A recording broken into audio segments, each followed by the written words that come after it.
हम लोग का जो टॉपिक है वो है समावेशी शिक्षा। और समावेशी शिक्षा को ही हम लोग समझने का प्रयास कर रहे थे, और उसमें किन किन लोगों को समावेश करके एक एजुकेशन दिया जाना चाहिए, इस पर बात कर रहे थे। इसी परिप्रेक्ष्य में अब जो नेक्स्ट टॉपिक है वो है स्पेशल चाइल्ड, जिसको हम लोग क्या बोलेंगे, विशिष्ट बालक। और विशिष्ट बालक के रूप में हम लोगों ने इससे पहले एक सामान्य इंट्रोडक्शन ले लिया था, परिचय ले लिया था कि कौन से ऐसे बच्चे होते हैं जो विशिष्ट होते हैं या स्पेशल होते हैं।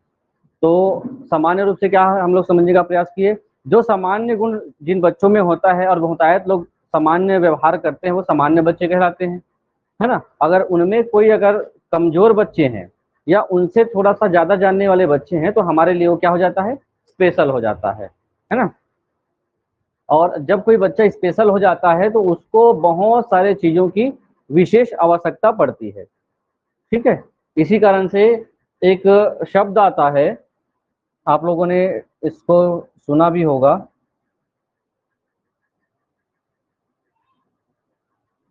CWSN। इसी को हम लोग लेकर के बात करेंगे। क्या है CWSN? हम जब भी एक सामान्य बच्चे की बात करेंगे तो उनको सामान्य व्यवहार हम लोग कर सकते हैं, लेकिन कोई अगर बच्चा क्या है, स्पेशल है, तो जिस प्रकार का वो उसमें विशेषता पाई जा रही है, चाहे वो कमी की विशेषता हो या अधिकता की विशेषता हो, इसीलिए कहा जाता है कि जो आवश्यकता बच्चों को दी जाएगी, चिल्ड्रन विथ स्पेशल नीड्स। सुने भी होंगे, पढ़े भी होंगे, चिल्ड्रन विथ स्पेशल नीड, अर्थात इसमें हम लोग बोलते हैं इसको विशेष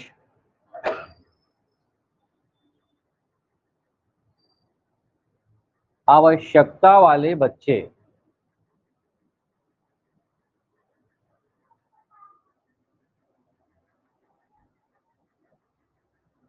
children with special needs, children with special needs. अब ये है क्या, जब भी हम लोग बोलेंगे विशेष बच्चे या स्पेशल चाइल्ड, तो हम लोगों को ये समझना है कि ऐसे बच्चे जिसको किसकी आवश्यकता हो, विशेष किसी न किसी सहायता की आवश्यकता होगी।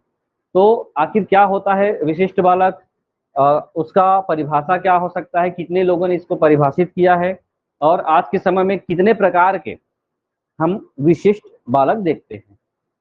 तो देखिए डेफिनेशन क्या कहता है, हर समाज में, हमारे यहाँ पे समाज में प्रत्येक कुछ ऐसे बालक होते हैं जो जनरल जो बालकों के समान क्या रखते हैं, गुण रखते हैं, या उससे जो विशिष्ट बालक, अब क्या होगा, विशिष्ट बालक ऐसे होंगे जो सामान्य बालकों की अपेक्षा में या तो श्रेष्ठ होंगे, ठीक है, या तो श्रेष्ठ होंगे या तो वो हीन होंगे, है ना। श्रेष्ठ मतलब या तो वो अच्छे होंगे या तो वो बहुत कमजोर होंगे।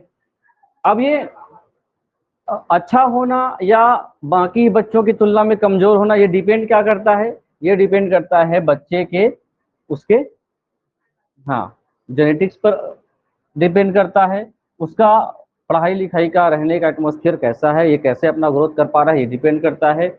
और यही उसका जो विभिन्नता है, और उसी विभिन्नता के कारण वो फिजिकली, मेंटली और अन्य जो क्वालिटी है उसके हिसाब से वो सामान्य से अलग हो जाता है। तो विशेष बालक के अर्थ में केवल और केवल कमजोर बालक को ही नहीं लिया जाता, बल्कि जो ऐसे बच्चे जो क्या होंगे, श्रेष्ठ होंगे, उनको भी शामिल किया जाता है। ये ध्यान आपको रखना होगा। तो इसको समझने का प्रयास कीजिए। कोई ऐसे देखिए, समूह में अधिकांश बालों का गुण समूह प्रतिमान के अनुरूप होते हैं, ऐसे बालकों को हम लोग सामान्य बालक कहते हैं। अब समूह प्रतिमान एक शब्द आता है, इसका मतलब होता है कि समाज के द्वारा एक तय कर दिया गया है कि ये अच्छा लड़का कौन होता है, या अच्छे बच्चे कैसे होते हैं, या सामान्य बच्चे कैसे होते हैं। शारीरिक रूप से हाथ पैर नाक कान सभी सही सलामत हो, वाणी बोलचाल सही सलामत हो, उम्र के हिसाब से उनका डेवलपमेंट हो रहा हो, है ना, वो बच्चे क्या कहलाएंगे, जनरल स्टूडेंट या जनरल चाइल्ड कहलाएंगे। ये वही शब्द है। समूह प्रतिमान का मतलब हमने क्या किया है, नॉर्म्स तय कर दिया है, मापदंड तय कर दिया गया है, उसके हिसाब से फिट बैठते हैं सामान्य बच्चे। अगर वैसा नहीं है या हम लोग सोचते हैं उससे भी ज्यादा है, तो दोनों अलग हो जाएंगे, दोनों हमारे लिए स्पेशल हो जाएंगे, ठीक है। तो सामान्य बच्चे उसको कहते हैं। तथा जिन बालकों में जो नियम हमने बताया है, जो हमने नॉर्म्स तय किए हैं, जो प्रतिमान हमने रखा है, उसकी अपेक्षा या तो क्या हो, कम हो या तो ज्यादा हो, ऐसे गुण पाए जाते हैं, वो दोनों गुण वाले हमारे लिए स्पेशल चाइल्ड, स्पेशल चिल्ड्रन कहलाएंगे। तो ये देखिए स्पेशल चाइल्ड की क्या है, उसमें अपनी एक विलक्षणता या विशेषता होती है, चाहे कमजोरी की विशेषता हो या किसी चीज की अधिकता की विशेषता हो।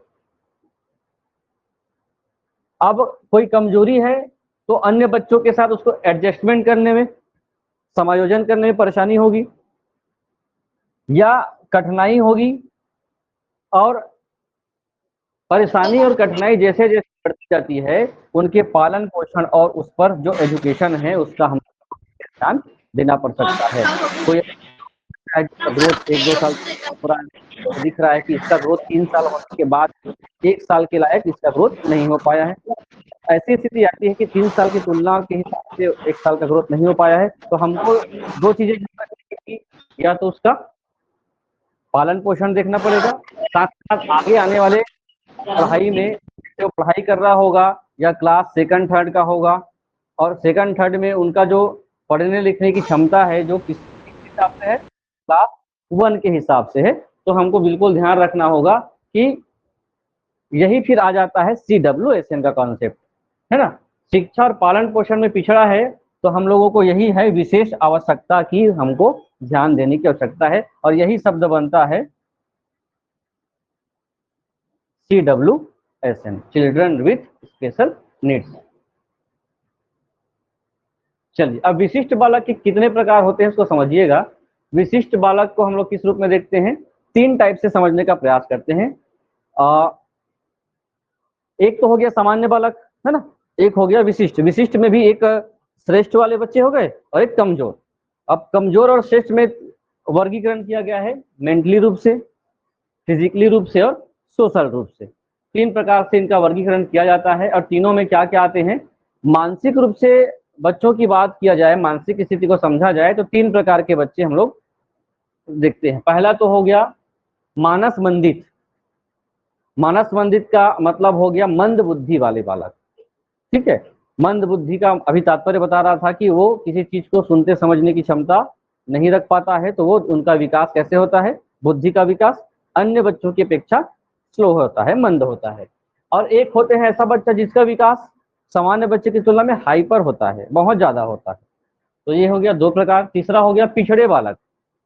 सभी मामलों में क्या होता जाता है, वो काम करेगा लेकिन सामान्य बच्चों की तुलना में उसका काम क्या होगा, हमेशा पीछा होगा। काम करने की तुलना में चीजों को, जैसे एक रीजनिंग का प्रश्न है तो पिछड़ा बालक उसको क्या करेगा, सामान्य बालक जिस गति से बनाना होगा बनाएगा, है ना। उसके बाद प्रतिभावान बालक 5 मिनट बनने वाला सवाल को 3 मिनट में बना लेगा, पिछड़ा बालक उसको 7 मिनट में बनाएगा, और मंद बुद्धि बालक क्वेश्चन ही समझ नहीं पाएगा। तो ये अंतर थोड़ा सा मानसिक रूप से होता है। वैसे इस पर हम लोग लास्ट क्लास में चर्चा भी कर चुके हैं कि शारीरिक रूप से जो विशिष्ट या अलग जो बच्चे होते हैं उसमें क्या होता है, दिव्यांगता होती है, दिव्यांग बालक होता है, या जिसको हम लोग उस पहले विकलांग बालक बोलते थे, उसमें फिर से वो होता है, इसको हम लोग अस्थि बाधित बोल सकते हैं। अस्थि के रूप में है तो अस्थि बाधित, है ना। उसके बाद है सुनने की क्षमता के हिसाब से श्रवण बाधित, बोलने के हिसाब से मुख बाधित, और देखने के हिसाब से दृष्टि बाधित। ये हमारे यहाँ बच्चों के शारीरिक रूप से पिछड़ेपन का एक रीजन है। उसके बाद सोशल रूप से विशिष्ट बालक देखें तो हमारे यहाँ पे बचपन से ही कुछ बच्चे ऐसे होते हैं जो उनकी प्रवृत्ति कैसे होती है, सामाजिक रूप से बाल अपराधी के रूप में होता है। देखते हैं छोटे छोटे बच्चे ज्यादा आक्रोशित होते हैं और वो क्या कर देते हैं, कम उम्र में ही अपराध जगत में काम करते हैं। समस्यात्मक बालक, अपराध जगत मतलब अपराध करना, सीधी बात है। समस्यात्मक बालक मतलब चोरी करना, है ना, हिंसात्मक प्रवृत्ति में शामिल होना, कुछ ऐसे जो समाज के लिए प्रतिबंधित है वो सब कार्य इस कम उम्र में करना, ये सामाजिक रूप से क्या कहलाएगा, विशिष्ट बालक कहलाता है। तो इतने सारे इसके टाइप्स हैं जिसको आप लोगों को समझना पड़ेगा। फिजिकली रूप से जो अलग होते हैं, विशिष्ट होते हैं, उसको आप देखने का प्रयास करें।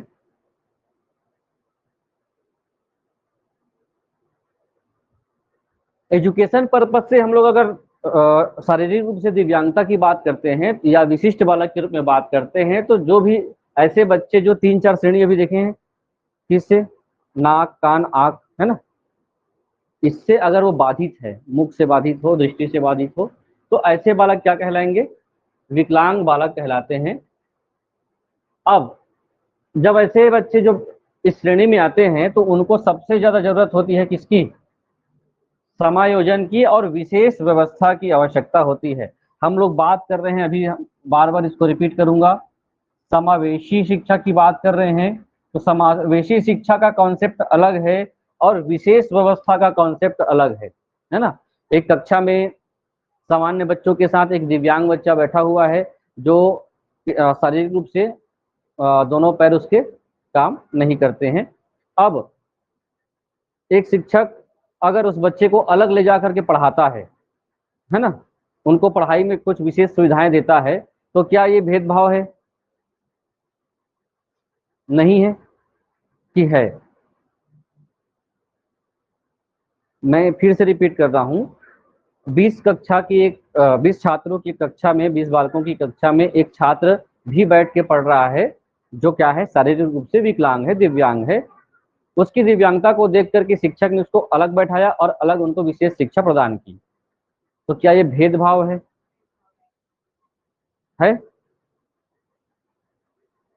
ध्यान से समझिए, मैं दोनों शब्दों को यूज कर रहा हूं।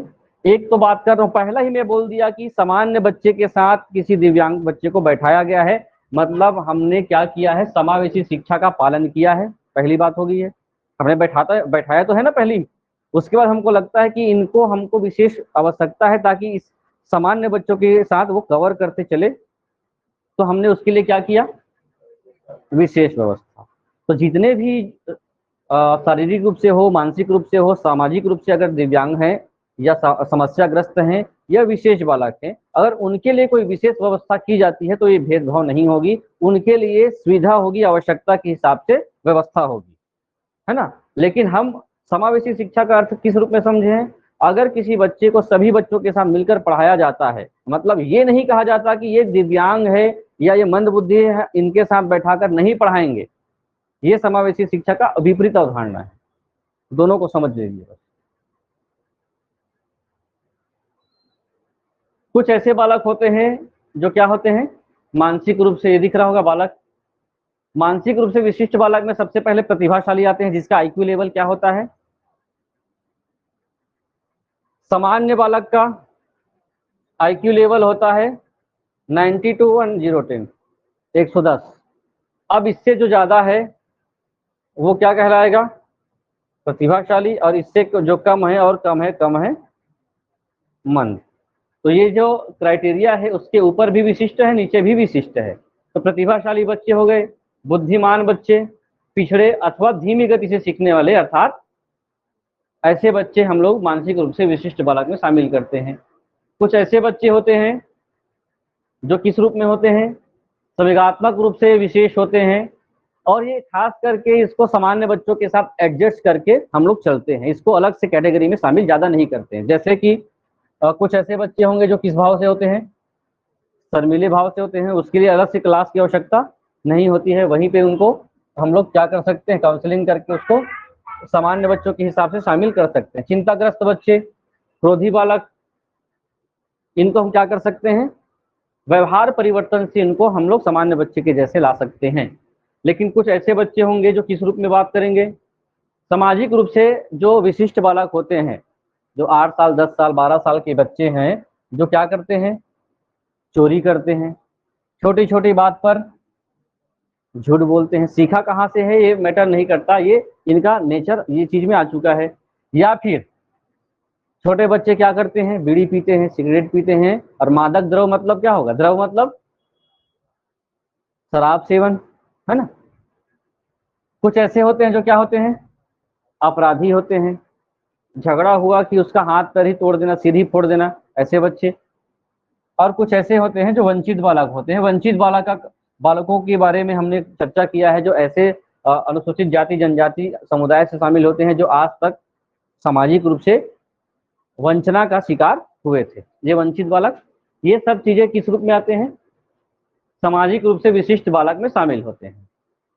चलिए एक एक करके देखिए, प्रतिभाशाली बालक किसे कहते हैं, ये आप लोगों के लिए प्रश्न बन सकता है। और इस पे जो लोगों ने क्या जो कहा है उस पर देखें।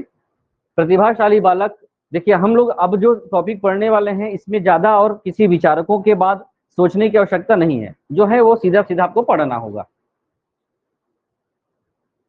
प्रतिभाशाली बालक देखने से लग रहा है प्रतिभाशाली है ना, ये दिख रहा है ना, तो इमेज के हिसाब से लग तो रहा है प्रतिभाशाली है। अब प्रतिभाशाली बालक सामान्य बच्चों से सभी बातों में क्या होगा? सभी बातों में श्रेष्ठतर होगा। स्किनर कहते हैं प्रतिभाशाली बच्चों का जो परसेंटेज है वो 100 में क्या होता है? 100 बच्चों में एक बच्चा ही ऐसा होता है जिसके पास एक विशेष गुण होता है, विशेष नॉलेज होता है, जो अन्य बच्चों की तुलना में वो क्या होता है? अधिक बुद्धिमान होता है। क्रो एंड क्रो कहते हैं कि दो प्रकार के हमारे यहाँ प्रतिभाशाली होते हैं। एक तो ये होते हैं जो आईक्यू लेवल पे नापा जाता है, जिसकी बुद्धि लब्धि कितनी हो? 130 से अधिक हो, है ना, 130 से अधिक हो। मैं कल मशीन लाऊंगा, आप लोगों का भी टेस्ट किया जाएगा, मानसिक आयु और वास्तविक आयु। बताइए आईक्यू को पता करने का सूत्र क्या होता है, आप बताओ। सही, एक बार सही बोलना है।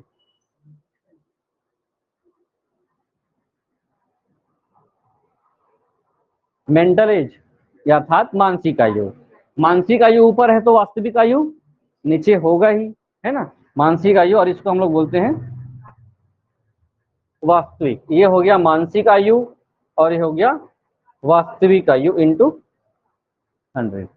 ठीक, उम्र के हिसाब से और उसके मानसिक आयु के हिसाब से दोनों को गुना करके एक एवरेज निकाला जाता है।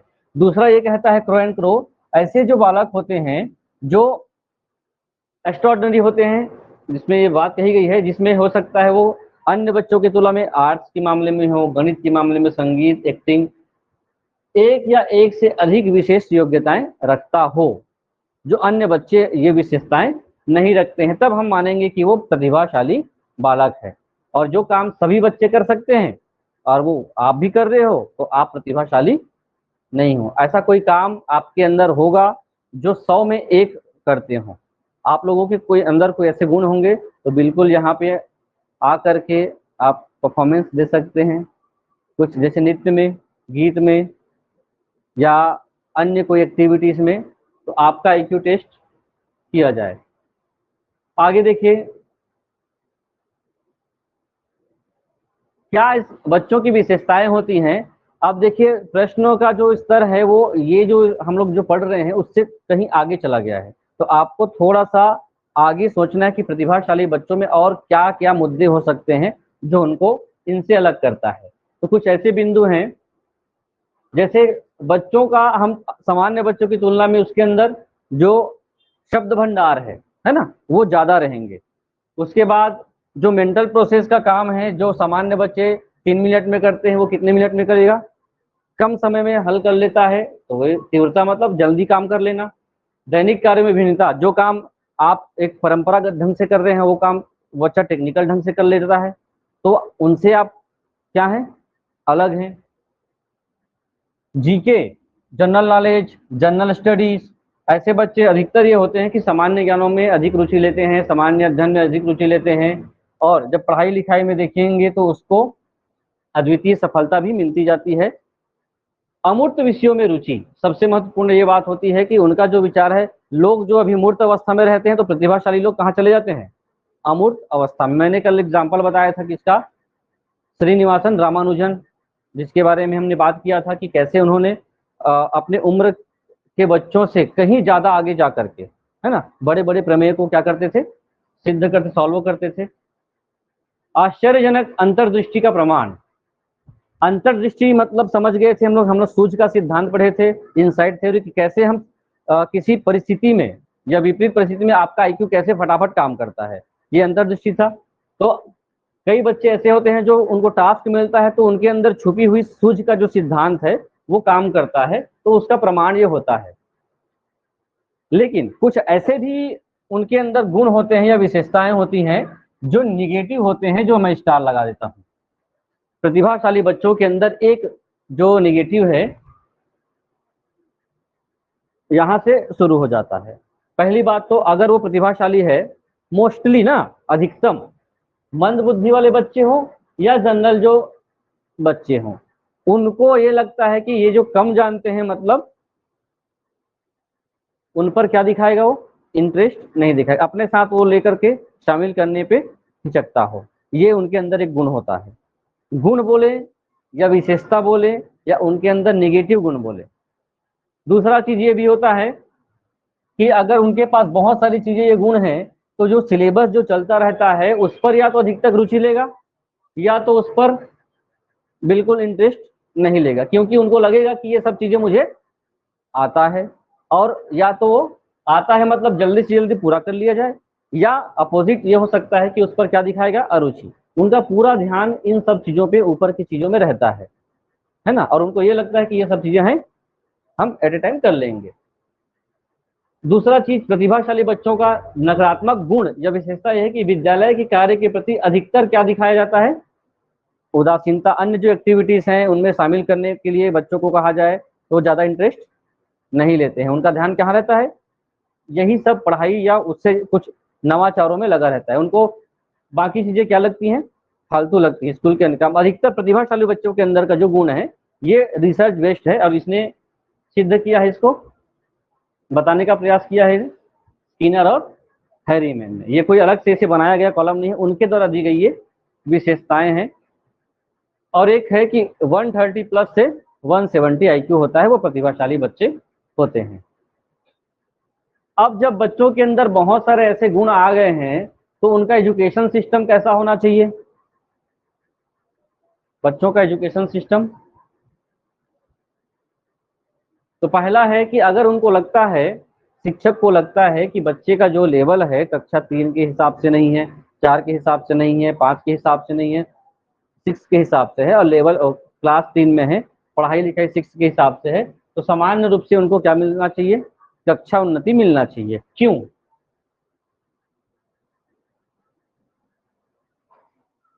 यहाँ पे क्वेश्चन मार्क लगा देता हूँ, क्यों लिख देता हूँ, आप लोगों को विचार करना है। अगर कोई ऐसा बच्चा है जो सामान्य रूप से 3rd क्लास का है, उनको मैं 5th क्लास में एडमिशन दे दूं, ये कहता है कि सामान्य रूप से उनको क्षमता के हिसाब से, उनकी प्रतिभा के हिसाब से मैं इसको प्रमोट कर दूं, जनरल प्रमोशन जिसको कहते हैं, तो क्यों किया जाना चाहिए और क्यों नहीं किया जाना चाहिए, एक बार आप लोग, ये प्रश्न है, आपको सोचना पड़ेगा इस पर। तो रीजन ये होता है कि अगर वो 3rd क्लास का है और 5th क्लास के लेवल का बना रहा है, और हम उनको तीसरी के हिसाब से ट्रीट कर रहे हैं, व्यवहार कर रहे हैं, तो 1 साल, 1.5 साल, 2 साल बाद उनकी जो प्रतिभा है वो खत्म हो जाएगी, है ना, और खत्म हो जाएगी या फिर स्थिर हो जाएगी, दो ही चीजें, लेकिन आगे नहीं बढ़ पाएगी, क्योंकि हमने जिस लेवल से उनको बढ़ाने का प्रयास किया था वो नहीं कर पाए या रोक दिए, और इन्हीं पर ही हम लोग सीमित हो गए।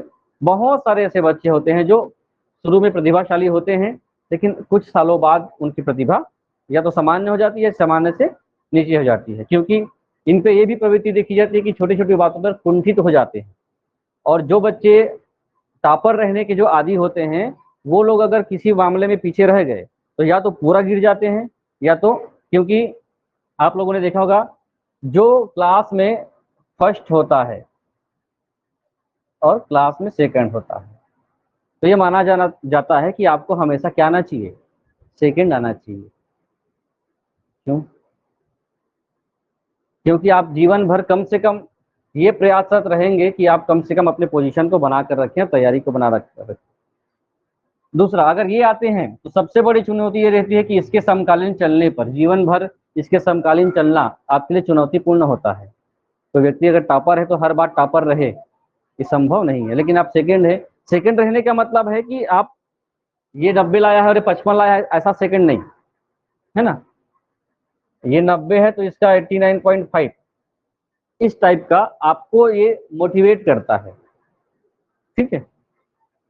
अब बोलोगे फिर एक ही पोस्ट है सर, मैं सेकंड आने का प्रयास कर रहा था, बाद में पता चला पोस्ट एक ही था और पहला कोई दूसरा ले गया, ये दूसरा ये है, प्रतिभाशाली बच्चों की शिक्षा क्या होनी चाहिए, स्पेशल होना चाहिए और विस्तृत पाठ्यक्रम होना चाहिए। हम कभी कभी बच्चों को छोटी छोटी बातें बता करके आगे बढ़ जाते हैं, तो उनको बृहद नॉलेज देने का प्रयास करना चाहिए। शिक्षक को अगर मालूम है कि इनके अंदर टैलेंट है, प्रतिभा है, तो आप लोग अभी टीचर बनेंगे तो आपको ये ध्यान देना पड़ेगा पर्सनल कि कौन से बच्चे में क्या प्रतिभा है और उसको कैसे हम आगे ले जा सकते हैं। संस्कृति की शिक्षा देनी चाहिए, ये बहुत जरूरी है, ये तो सभी बच्चों को दी जानी चाहिए। पढ़ाते समय सामान्य बच्चों के साथ भी उनको शिक्षा दी जानी चाहिए ताकि बाकी बच्चे इनके पढ़ने के तरीके को या परफॉर्मेंस के तरीके को देखें और उनके अंदर भी क्या हो, आगे बढ़ने का कंपटीशन आए। विशेष अध्ययन की सुविधा, अगर कोई प्रतिभाशाली है तो अलग से उनकी क्लास और लगाई जानी चाहिए ताकि उन अपने प्रतिभा को मेंटेन करके रख सके। पाठ्यक्रम सहभागी क्रियाओं का आयोजन, पाठ्यक्रम सहभागी क्रिया का मतलब ये होता है कि जब हम सिलेबस पढ़ा रहे हैं तो उनके साथ साथ बहुत सारे ऐसे एक्टिविटीज होते हैं, उन सभी एक्टिविटीज में सबको भाग लेने का अवसर देना चाहिए, प्रतिभाशाली बच्चों को शामिल किया ही जाना चाहिए। तो जब इनमें अवसर मिल रहा है तो सामाजिकता का भी उनको अनुभव हो, ऐसा उनको अवसर दिया जाना चाहिए। एक शब्द आता है जिसको हम लोग बोलते हैं, जो लगातार किताबों पर ही वो डिपेंड रहता है और किताबों के अलावा कुछ भी नहीं जानता है, उसके लिए एक शब्द जो लोगों ने बनाया है, क्या बोला जाता है इसको, कैसे बच्चों को कहते हैं, जो केवल पाठ्य पुस्तक है या पाठ्यक्रम है, इसके अलावा अन्य एक्टिविटीज के बारे में उसको कोई जानकारी नहीं है। पुस्तक का प्रश्न उत्तर पूछ दो, लाइन टू लाइन वो बोल देगा, है ना, लेकिन उनको थोड़ा सा अगर इन पे बात किया जाए या अन्य एक्टिविटी पे बात किया जाए तो कुछ नहीं कर पाता है ना। परफॉर्मेंस अच्छा रहेगा लेकिन केवल और केवल इसी कारण तो शिक्षा में हमने एक बदलाव लाया है और दो शब्दों का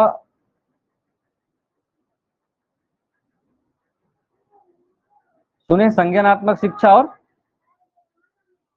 सहसंज्ञानात्मक, और दोनों का वेटेज बराबर कर दिया गया है। संज्ञानात्मक मतलब ये जो किताब से पढ़ करके आप क्या करेंगे, परफॉर्म करेंगे, उसके बारे में है, और सहसंज्ञानात्मक में फिर सभी चीजें शामिल है। आप खेल में कितना भाग लेते हैं, आप कल्चरल प्रोग्राम में कितना भाग लेते हैं, आप इन्वायरमेंट के प्रति कितना सजग हैं, आप डिसिप्लिन में कितना अच्छे से भाग लेते हैं। ऐसे 8-10 आयाम हैं जिसको आप देखते हैं कि एक किताबी कीड़ा है तो केवल क्या करेगा, पढ़ाई करेगा, लेकिन जो एवरेज वाला है, इसमें भी एवरेज है, इसमें भी एवरेज है, तो उनका परफॉर्मेंस अच्छा माना जाता है। और ये सब सिर्फ ज्यादा जरूरी है, प्रतिभाशाली बालक जो होते हैं और जो इस नेचर के हैं वो नेतृत्व तो बिल्कुल नहीं करता है, सबसे पीछे रहता है, ये देखा जाता है। इसी कारण से इसलिए तो जो ज्यादा पढ़ने लिखने वाले क्या होते हैं, ज्यादा पढ़ने लिखने वाले आगे जाकर के नौकरी नहीं मिल पाया या कुछ नहीं कर पाए तो कुछ नहीं कर पाता, लेकिन एवरेज है या कम पढ़े लिखे हैं जिसके अंदर क्या है, बोलने की क्षमता है, नेतृत्व क्षमता है, तो वो लीडर बनता है।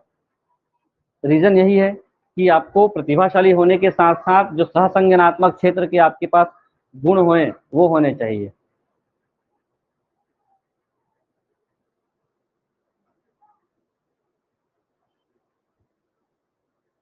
पिछड़े बालक पढ़ेंगे, आपको आपके टॉपिक में ज्यादा और सोचने की आवश्यकता नहीं है, जो बातें हैं वही बातें हैं, है ना। जैसे कुछ सिद्धांत पढ़ रहे थे हम लोग तो थोड़ा सा आप लोगों को कॉन्सेप्ट डालना पड़ रहा था, ऐसा बिल्कुल नहीं है, आपको वन लाइन थ्योरी है। पिछड़ा बालक होगा, ये जो बालक क्या हो गया है, पिछड़ गया है। जो बालक कक्षा में औसत कार्य नहीं कर पाता और कक्षा के औसत छात्रों से क्या रहता है, हमेशा पीछे रहता है, काम करेगा लेकिन कार्य का जो नेचर है वो औसत छात्रों से क्या हो जाता है, पीछे हो जाता है। वही टाइमिंग का है, अगर 5 मिनट में सभी लोग बना पा रहे हो तो वो 10 मिनट समय लेता है। पिछड़े बालक का मंद बुद्धि होना आवश्यक नहीं है, अंतर आप समझ जाएंगे, पिछड़े बालक का मंद बुद्धि होना आवश्यक नहीं है। पिछड़ेपन के कई सारे रीजन होते हैं जिसमें मंद बुद्धि होना एक है, दोनों भाव को समझिएगा। यदि प्रतिभाशाली बालक की शैक्षणिक योग्यता अपनी आयु के छात्रों से कम है तो उसे भी हम लोग क्या बोल सकते हैं, पिछड़ा बालक बोल सकते हैं। बहुत ज्यादा जोर देने की आवश्यकता नहीं है, आपको अगर डेफिनेशन वगैरह आ जाता है, पिछड़ा बालक क्या है, मंद बुद्धि बालक क्या है, प्रतिभाशाली बालक क्या है, सामान्य बालक क्या है, तो चारों में अंतर आप कर पाएंगे अब। ठीक है, तो ठीक डेफिनेशन यही कहता है कि पिछड़े बालक उसी जीवन आयु के, मतलब सेम एज वाले ऐसे बच्चे जो अन्य की बच्चों की तुलना में क्या होगा, उनका जो एजुकेशनल जो स्थिति है वो कम होगी, कमजोर होगी। हम लोग इसको दूसरे शब्दों में, अब प्रशासनिक रूप से शब्द आता है कमजोर छात्र। क्या बोला जाता है अब? कमजोर छात्र। पहले के समय में ऐसे छात्रों को जानवर है जो एक जिसकी उपाधि दी जाती थी, अभी भी कई लोग बोल देते हैं। पिछड़े बालक को पहले के लोग क्या बोलते थे? पढ़ने लिखने में कमजोर है तो वो क्या है? लेकिन अगर किसी भी संस्थान में ये शब्द उपयोग करते हो, अगर आपको आपकी शिकायत कर दी जाती है तो आप इसी की श्रेणी में आ जाएंगे, फिर बहुत ज्यादा परेशानी हो सकती है। शब्द क्या है? कमजोर छात्र बोलना है। और कमजोर छात्र या पिछड़े छात्र के लिए अभी जो व्यवस्था की गई है, क्या करना? उपचार करना। पिछड़े हुए कमजोर, तो उपचारात्मक शिक्षण। पहले तो कमजोरी का पता लगाया जाता है ना। डायग्नोस्टिक जो सिस्टम है यही है ना, क्या कमी है उसकी पता लगाना क्या कहलाता है? डायग्नोस्ट करना कहलाता है। तो शिक्षण भी होता है, डायग्नोस्टिक टीचिंग होता है, फिर उसके बाद उसका रेमेडियल टीचिंग होता है, उपचार किया जाता है। तो कोई भी किसी भी बच्चे को क्या नहीं बोलना है? गधा नहीं बोलना है। विशेषताएं हैं, एक बार पढ़ सकते हैं। जो ऐसे बच्चे जो पिछड़े हैं, सीखने की गति धीमी। विशेषताएं ही आपके प्रश्न हैं, यह भी ध्यान रखेंगे, इसको नजरअंदाज भी नहीं कर सकते हैं। जीवन में निराशा का अनुभव। अब आप जितने लोग बैठे हैं, आप लोग भी आप प्रतिभाशाली होंगे, सामान्य होंगे या कमजोर होंगे, है ना। सभी प्रकार के बच्चे आप बैठे हुए हैं। तो आप में प्रतिभाशाली वाले कौन कौन से गुण थे आप लोग देखेंगे, या आप ऐसे गुण वाले हैं उसको भी देखें। और ये दोनों गुण वाले नहीं हो तो आप लोग सामान्य बच्चे हो, है ना। जीवन में निराशा का अनुभव। बाकी लोग अच्छा करते हैं, मैं क्यों नहीं कर पाता हूँ, या मैं क्यों नहीं कर पाती, ये लोगों के अंदर कई बार आता है। कर तो लेते हैं लेकिन नहीं होने का जो क्या होता है, निराशा होती है। ये किसकी पहचान है? पिछड़े बच्चों की पहचान है। फिर समाज विरोधी कार्यों में प्रवृत्ति। अगर ऐसे बच्चे धीरे से कहाँ चले जाते हैं? समाज विरोधी कार्यों में लगना शुरू हो जाता है। व्यवहार संबंधी समस्याओं की अभिव्यक्ति। बहुत सारे ऐसे होते हैं जिनका बिहेवियर भी थोड़ा सा क्या होगा, अन्य बच्चों की तुलना में अलग हो जाता है, और उनके व्यवहार में ही उनके समस्याओं को हम लोग क्या करते हैं, पहचान लेते हैं। कई बार कई बच्चों को चेहरा देख के पहचान लेते हैं कि उनको क्या परेशानी है ना। वैसे ही है, व्यवहार संबंधी समस्या की अभिव्यक्ति देख सकते हैं। जन्मजात योग्यताओं की तुलना में कम शैक्षिक उपलब्धि। कुछ ऐसे बच्चे होते हैं जो जन्मजात योग्यता की तुलना का मतलब क्या होगा? जन्मजात योग्यता, जन्मजात योग्यता का मतलब होगा उम्र के साथ साथ चलने वाली योग्यता जो आपकी चल रही है ना। जन्मजात मतलब जन्म से लेकर जो आपका विकास होना है, जिस योग्यता को आप ले सकते थे 1 साल की उम्र में, 2 साल की उम्र में, 3 साल की उम्र में, वो उसमें आप क्या हो जाते हो, पीछे रह जाते हो। तो कम शैक्षिक उपलब्धि है ना। उनका जो उपलब्धि है, जो 5 साल का बालक है, उनका जो उपलब्धि है 5 साल के हिसाब से होना था, और वो उपलब्धि आप नहीं पाए तो आप क्या रह गए, पिछड़े रह गए। तो ये बात है।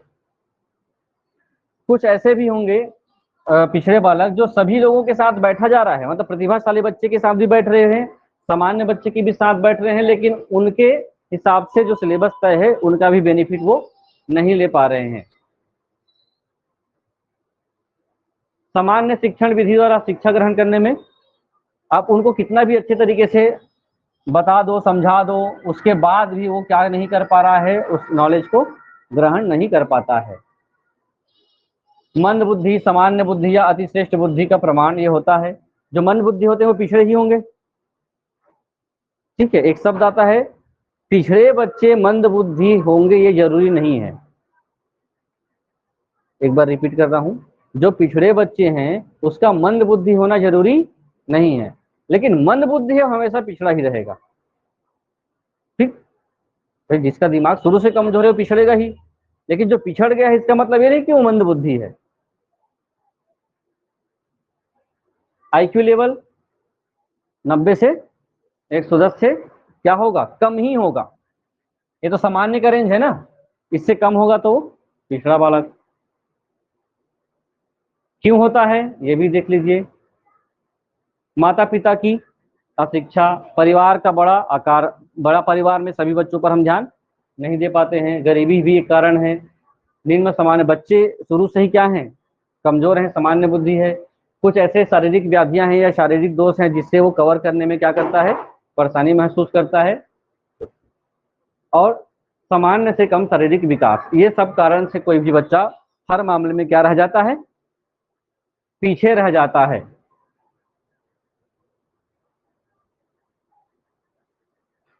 अब क्या किया जाए,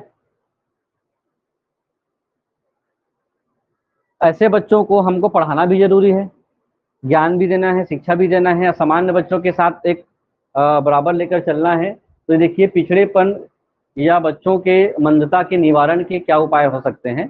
पहला है कि जो शैक्षिक पिछड़ेपन है या शैक्षिक मंदता के लिए केवल एक ही रीजन नहीं है। पढ़ पा रहे हैं तो आप लोग समझिए अच्छे से, कई कारणों से बच्चे क्या होते हैं, पिछड़ जाते हैं, या कई कारणों से बच्चों में मंदता आ जाती है। तो मंदता आ जाती है तो क्या करें हम, अब उनके परिवार, विद्यालय और स्वयं उसके शारीरिक, मानसिक और संवेगात्मक विकास के स्वरूप से होता है। ये सब क्यों होता है, किसी बच्चे का पिछड़ापन माता पिता की वजह से हो सकता है, परिवार के कारण हो सकता है पिछड़ापन, या स्कूल में वो हमेशा परफॉर्मेंस नहीं कर पाता है इसके कारण भी हो सकता है, या शारीरिक, मानसिक और संवेगात्मक रूप से वो असहज महसूस करते करते अपने को ही पीछे ले गया, इसके कारण हो सकता है। तो आखिर इन सब में ऐसा क्या कारण था कि वो पीछे हो गया। आप लोग उपचार तब करोगे जब आप बीमारी का उपचार कब करते हैं, जब किसी बीमारी का आप क्या लगाएंगे, पता लगाएंगे, है ना। आप डॉक्टर के पास गए और सिर दर्द कर रहा है दवाई दो, तो पहले तो दे देते थे। अब क्या किया जाता है, एक पर्ची लिखा जाता है और आपको क्या टेस्ट कराना है, मलेरिया का पहले टेस्ट कराना है, सिर दर्द हो रहा है टाइफाइड का टेस्ट कराना है, और अन्य जो सिर से संबंधित हैं उसके सभी टेस्ट कराओगे तो टेस्ट में पता चलेगा कि आपको कौन सी बीमारी है। पता चलने के बाद उसका क्या होता है, फिर उपचार होगा, इलाज होगा। तो यही है, आप लोग इसको इसलिए मैं बोल रहा हूँ क्योंकि आपको जो इंग्लिश पेडागॉजी अभी पढ़ेंगे तो इंग्लिश पेडागॉजी में ये चीजें लगातार आएंगी। तो उसका उपचार तभी किया जा सकता है जब उसका क्या हो, विशेष अध्ययन करके उसके पिछड़ेपन के कारणों का पता लगाया जाए। अब पता लग गया तो क्या किया जाएगा, फिर उसका इलाज किया जाएगा। इलाज कई तरीके से हो सकते हैं या उसको समाधान कई तरीकों से किया जा सकता है। पहला जो है, अगर वो शारीरिक रूप से कमजोर है तो क्या किया जाए, भोजन दिया जाए, एक्सरसाइज या व्यायाम कराया जाए। बस एकदम कॉमन कॉमन सेंटेंस है जो आप खुद भी ऐसे प्रश्न जब आएंगे तो बना सकते हो। टेक्निकल चीजों को मैं आप लोगों को बिल्कुल बताऊंगा क्योंकि अभी नए नए शब्दावली इसमें आ रहे हैं।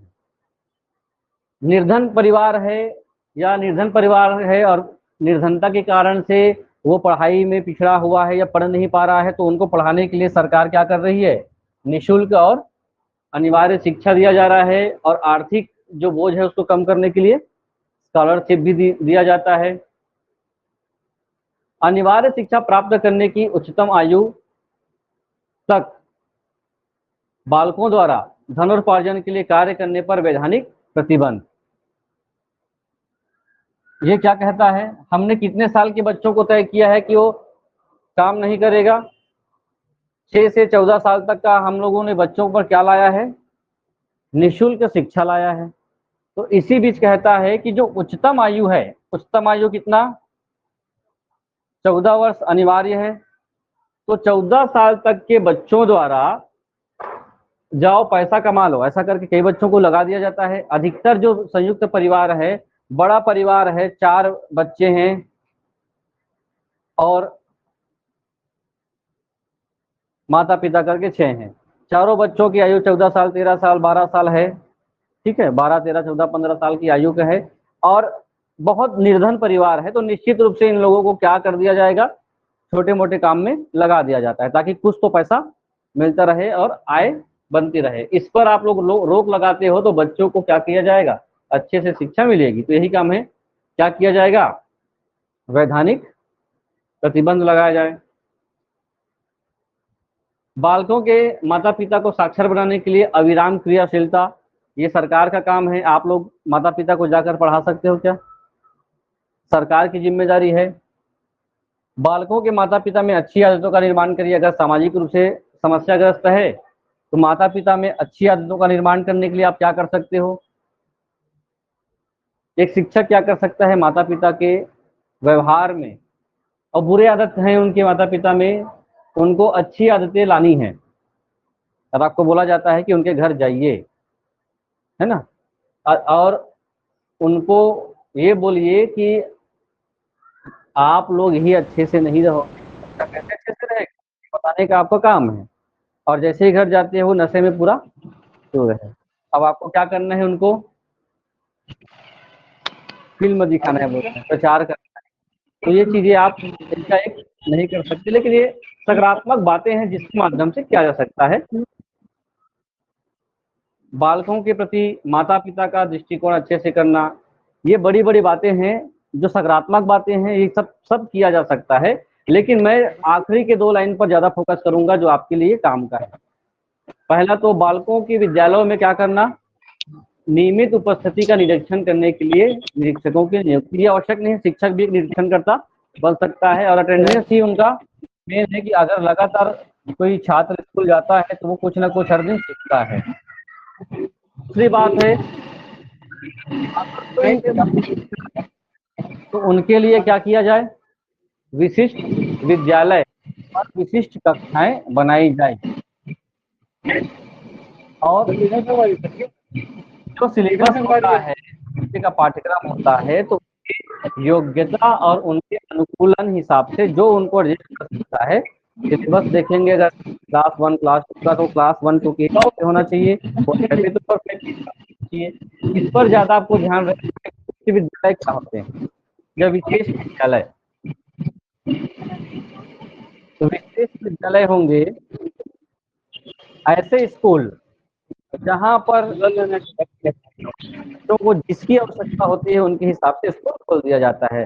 अगर दृष्टिबाधित है तो दृष्टिबाधितों के लिए जितने भी स्कूल जितने भी कक्षाएं होंगी वो दृष्टिबाधित बच्चों के लिए संचालित होंगी। शिक्षक भी क्या होगा, प्रशिक्षित होगा। और विद्यालय में विशेष शिक्षकों के विशेष शिक्षक कर सकता है, ऐसे स्कूलों में अध्यापन करा सकता है। हैं क्या, और उनके लिए अलग से क्या होता है, विशेष बीएड बीएड होता है, जिसको हम लोग बोलते हैं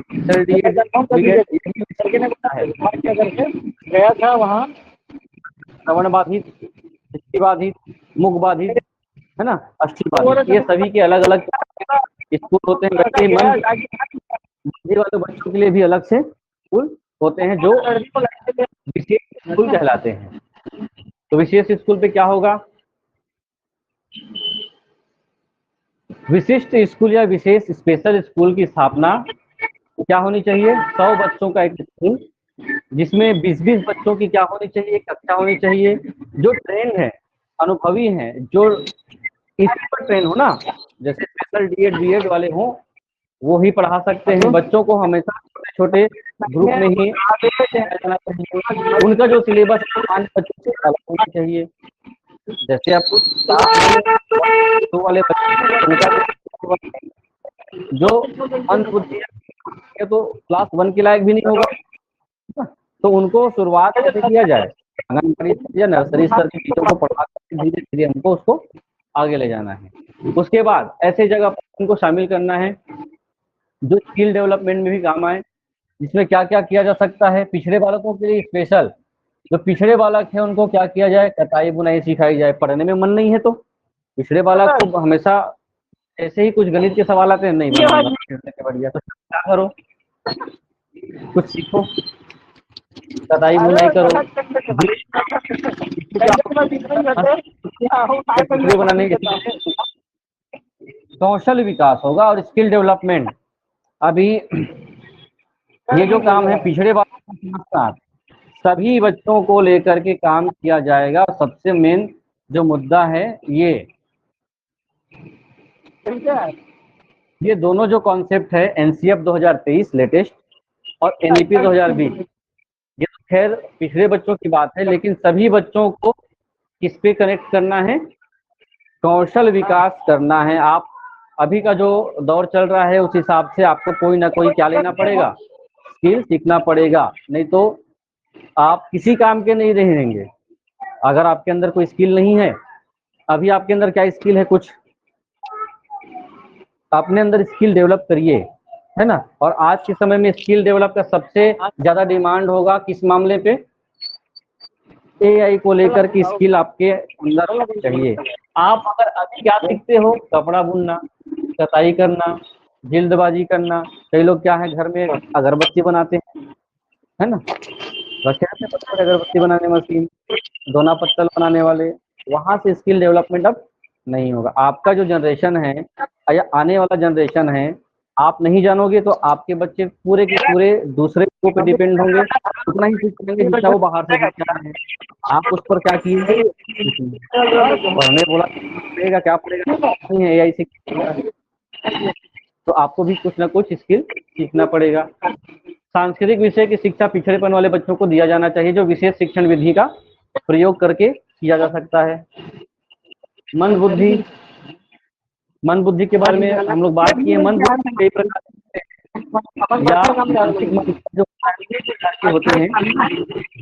पहला मानसिक मंदता होता है जो जिसको हम लोग किस भाषा में जानते हैं, मंद बुद्धि। दूसरा जो होता है अल्प बुद्धि, तीसरा होता है विकल बुद्धि, चौथा होता है स्लो लर्नर, और चौथा पिछड़ा, जब क्या कर लिए हम लोग, और पांचवा होता है पूरा का पूरा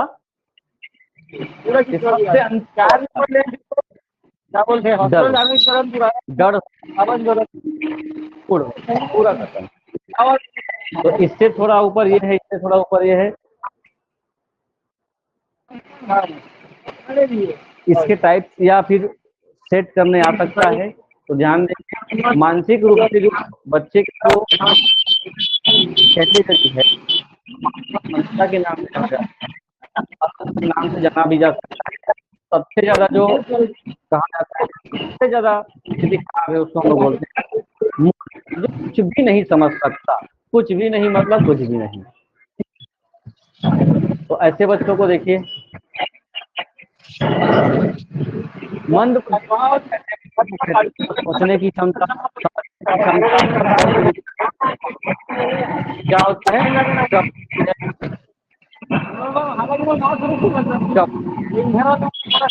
IQ की 70 से कम।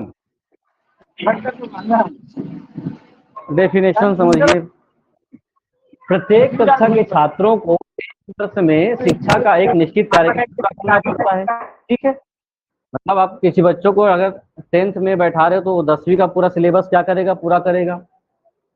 तो जिस उम्र में जो चीज वो कंप्लीट कर लेता है वो हम लोगों को किस बच्चे की श्रेणी में डालते हैं, सामान्य बच्चे में।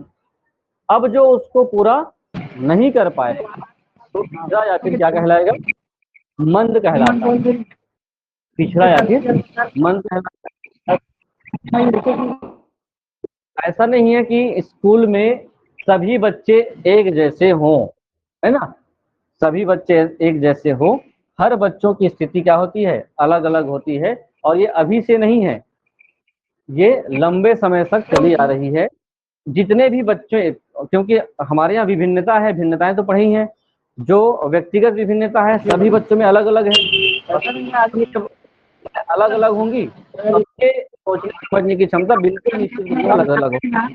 अब उनको एक जैसे चीजों को पढ़ाना हो तो वो संभव नहीं हो पाता है। तो क्या होगा फिर,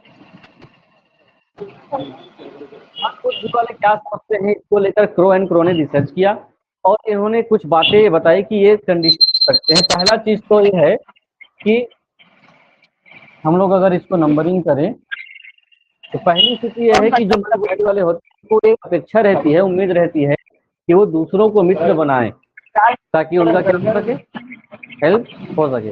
आप लोग मंद बुद्धि को उस मामले में मत लीजिए जो पूरा का पूरा कुछ नहीं जानता, पागल है, पागल टाइप का इमेजिंग मत कीजिए, क्योंकि मैंने एक फोटो लगाया है, आप लोग वैसे ही इमेजिंग कर रहे हो, ये मुझे पता चल गया है। मंद बुद्धि बोल दिया मतलब पूरा वो कुछ नहीं जानता, कपड़ा पहनने का हौसले ऐसे घूम रहा है, वैसा टाइप का इमेजिंग मत करिए।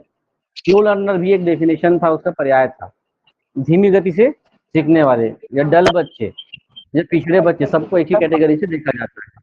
जो आप लोग समझ रहे हो ना, वो सबसे ज्यादा गंभीर अवस्था में है कि वो कक्षा में बैठने की स्थिति में भी नहीं रहेगी ना, वो ऐसी स्थिति में पूरा ऐसे फोटो लगा हुआ था, तो आप लोग वैसी ही कल्पना कर लिए हो कि मंद बुद्धि वही होता है। नो, अधिकतर जो कमजोर बच्चे होते हैं वो क्या करते हैं, अच्छे बच्चों के साथ रहने की इच्छा रखते हैं ताकि वो क्या कर सके, अपना भी थोड़ा सा डेवलपमेंट कर सके, लेकिन अच्छे बच्चे इन लोगों के साथ नहीं रहना चाहते। दूसरों के द्वारा मित्र बनाए जाने की कम इच्छा होती है। स्कूल के जो परफॉर्मेंस होते हैं उनके, या फिर वो परफॉर्मेंस में क्या हो गया, वो फेल हो गया, असफल हो गया, तो उनके अंदर क्या आती है, निराशा आती है, और संवेगात्मक रूप से और सामाजिक रूप से एडजस्ट वो जल्दी से नहीं कर पाते हैं। स्किनर कहते हैं सीखी हुई बात को नए सिचुएशन में प्रयोग करने में उसको कठिनाई होती है। आप उसको कुछ जैसे गणित का सवाल दे दिया गया है, फिर वैसे ही वैसा बना लेते हो, तो आप क्या किए, कॉपी किए, लेकिन थोड़ा सा प्रश्न चेंज कर दिया गया, नई सिचुएशन डाल दिया गया, तो थोड़ा सा क्या हो जाते हैं, पीछे हो जाते हैं। तो ये पिछड़ेपन का क्या हो सकता है, एक विशेषता हो सकती है। व्यक्ति और घटना के बारे में ठोस और विशिष्ट प्रतिक्रियाएं वो नहीं दे पाता है, ये भी है। मान्यता के संबंध में अटल विश्वास है। कई बच्चे ऐसे होते हैं जो कुछ बातें बता दिया गया, मान्यताएं बता दिया गया, कुछ नियम ऐसे बता दिए गए जो क्या हो, काल्पनिक हो, उनको जल्दी विश्वास कर लेते हैं, क्योंकि उनके अंतर्गत विचार करने, सोचने समझने की क्षमता कम होती है। दूसरों की चिंता ये नहीं करते, बल्कि अपने ही चिंतन ये करते रहते हैं, ये इनका विशेषता है।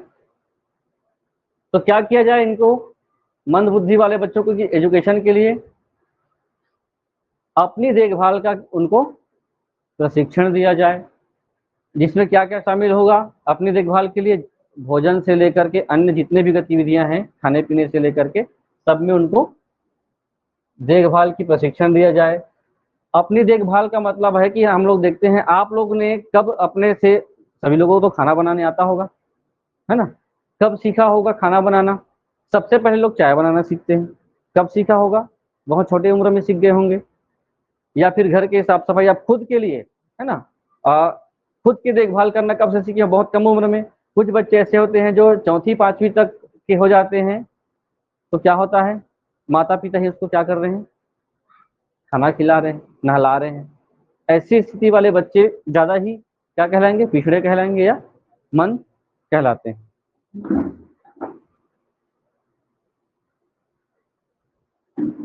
सामाजिक प्रशिक्षण, बोलने बताने का, बातचीत करने का तरीका सिखाया जाए। आर्थिक प्रशिक्षण दिया जाए, पैसे वो लेन देन के बारे में कुछ थोड़ा सा उनको जागरूक किया जाए। सिलेबस ऐसा हो कि बाकी सामान्य बच्चों की तुलना में उनका सिलेबस थोड़ा सा सरल रखा जाए, पाठ्यक्रम। पर्सनल टीचिंग भी दिया जाए, और छात्र की संख्या के अनुपात में उनको कम से कम में रख करके पढ़ाया लिखाया जाए। और सबसे ज्यादा महत्वपूर्ण है कि विशेष विद्यालय में विशेष कक्षाएं लगाई जाए, ये सबसे ज्यादा महत्वपूर्ण होता है। फिर वही शिक्षण की बात कैसा किया जाना चाहिए, ऐसे बच्चों का टीचिंग।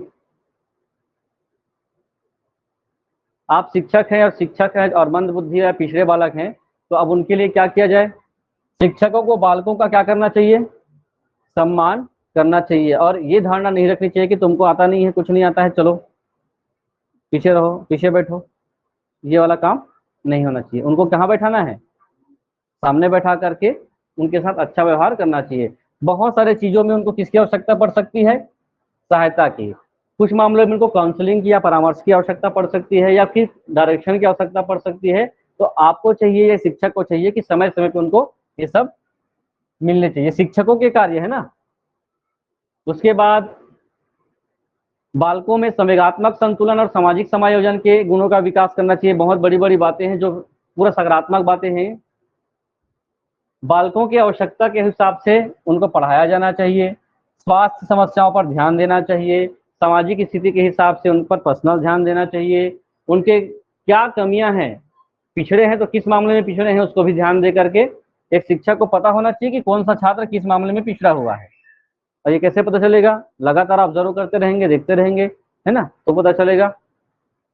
और ये देखना है कि अपना प्रोग्रेस रेट क्या है। जो बच्चे हम पढ़ा रहे हैं, विशेष कक्षाएं भी लगा रहे हैं, कारणों का भी पता चल गया है और उस पर काम भी कर रहे हैं, तो हमको प्रोग्रेस जो है पता होनी चाहिए कि पहले ये कम सीखता था, अब ये अच्छे से सीख पा रहा है।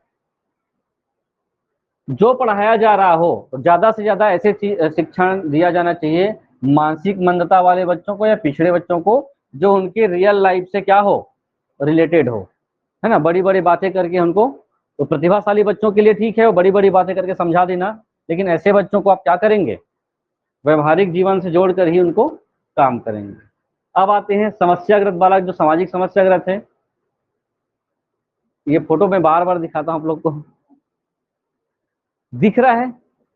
कुछ ऐसे लोग होते हैं जो दिखते ही समस्याग्रस्त हैं, काम भी वैसे रहता है ना। दिख रहा है ना, ये कोई ना कोई बड़ा अपराध करके ये लोगों के बीच ये पकड़ा गया होगा और सिर झुका के बैठा है, चोरी किया होगा। तो समस्याग्रस्त बालक ऐसे है, ड्रेसिंग भी वैसा ही रहता है। देखिए, व्यवहारिक जो आदतें होती हैं, जो जैसा व्यवहार करता है, आप लोगों ने देखा ना कि पर्सनालिटी का एक इंग्लिश शब्द पर्सोना है। पर्सोना का मतलब ही नकाब होता है। आप जैसा हैं वैसा ही आपका पर्सनालिटी झलकेगा, आपके पहनने के तौर तरीके में, रहने के तौर तरीके में। तो ये जो दिख रहे हैं इन लोग, ये वही है समस्यात्मक बालक। और ये जन्म से नहीं है, क्योंकि ये सामाजिक कारक है। बिल्कुल ध्यान रखेंगे, ये बचपन से, जन्म से वो चाकू लेके थोड़ी पैदा हुआ है कि वो जाकर अपराध करेगा।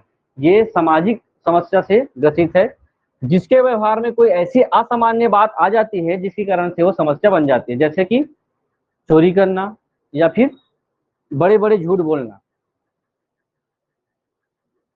एक मनोवैज्ञानिक हैं जिनने लिखा है इसके बारे में, समस्यात्मक बालक शब्द का प्रयोग हम उस बालकों के परिप्रेक्ष्य में करते हैं जिसका व्यवहार व्यक्तित्व या व्यवहार किसी बात में गंभीर रूप से अन्य से क्या हो, असामान्य हो, अलग हो।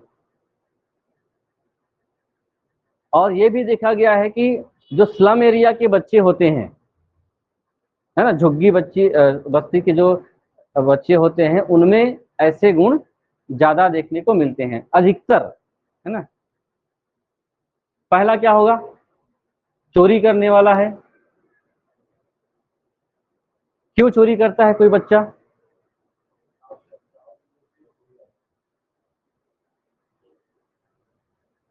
अज्ञानता। पहला क्या है? अज्ञानता। छोटे बच्चों पे ये समझ नहीं है कि चोरी करना या उस पर होने वाले परिणामों के बारे में जानकारी उनको नहीं होती है। और चोरी का भी जो नेचर होगा वो छोटी छोटी चोरियां ही होती है ना।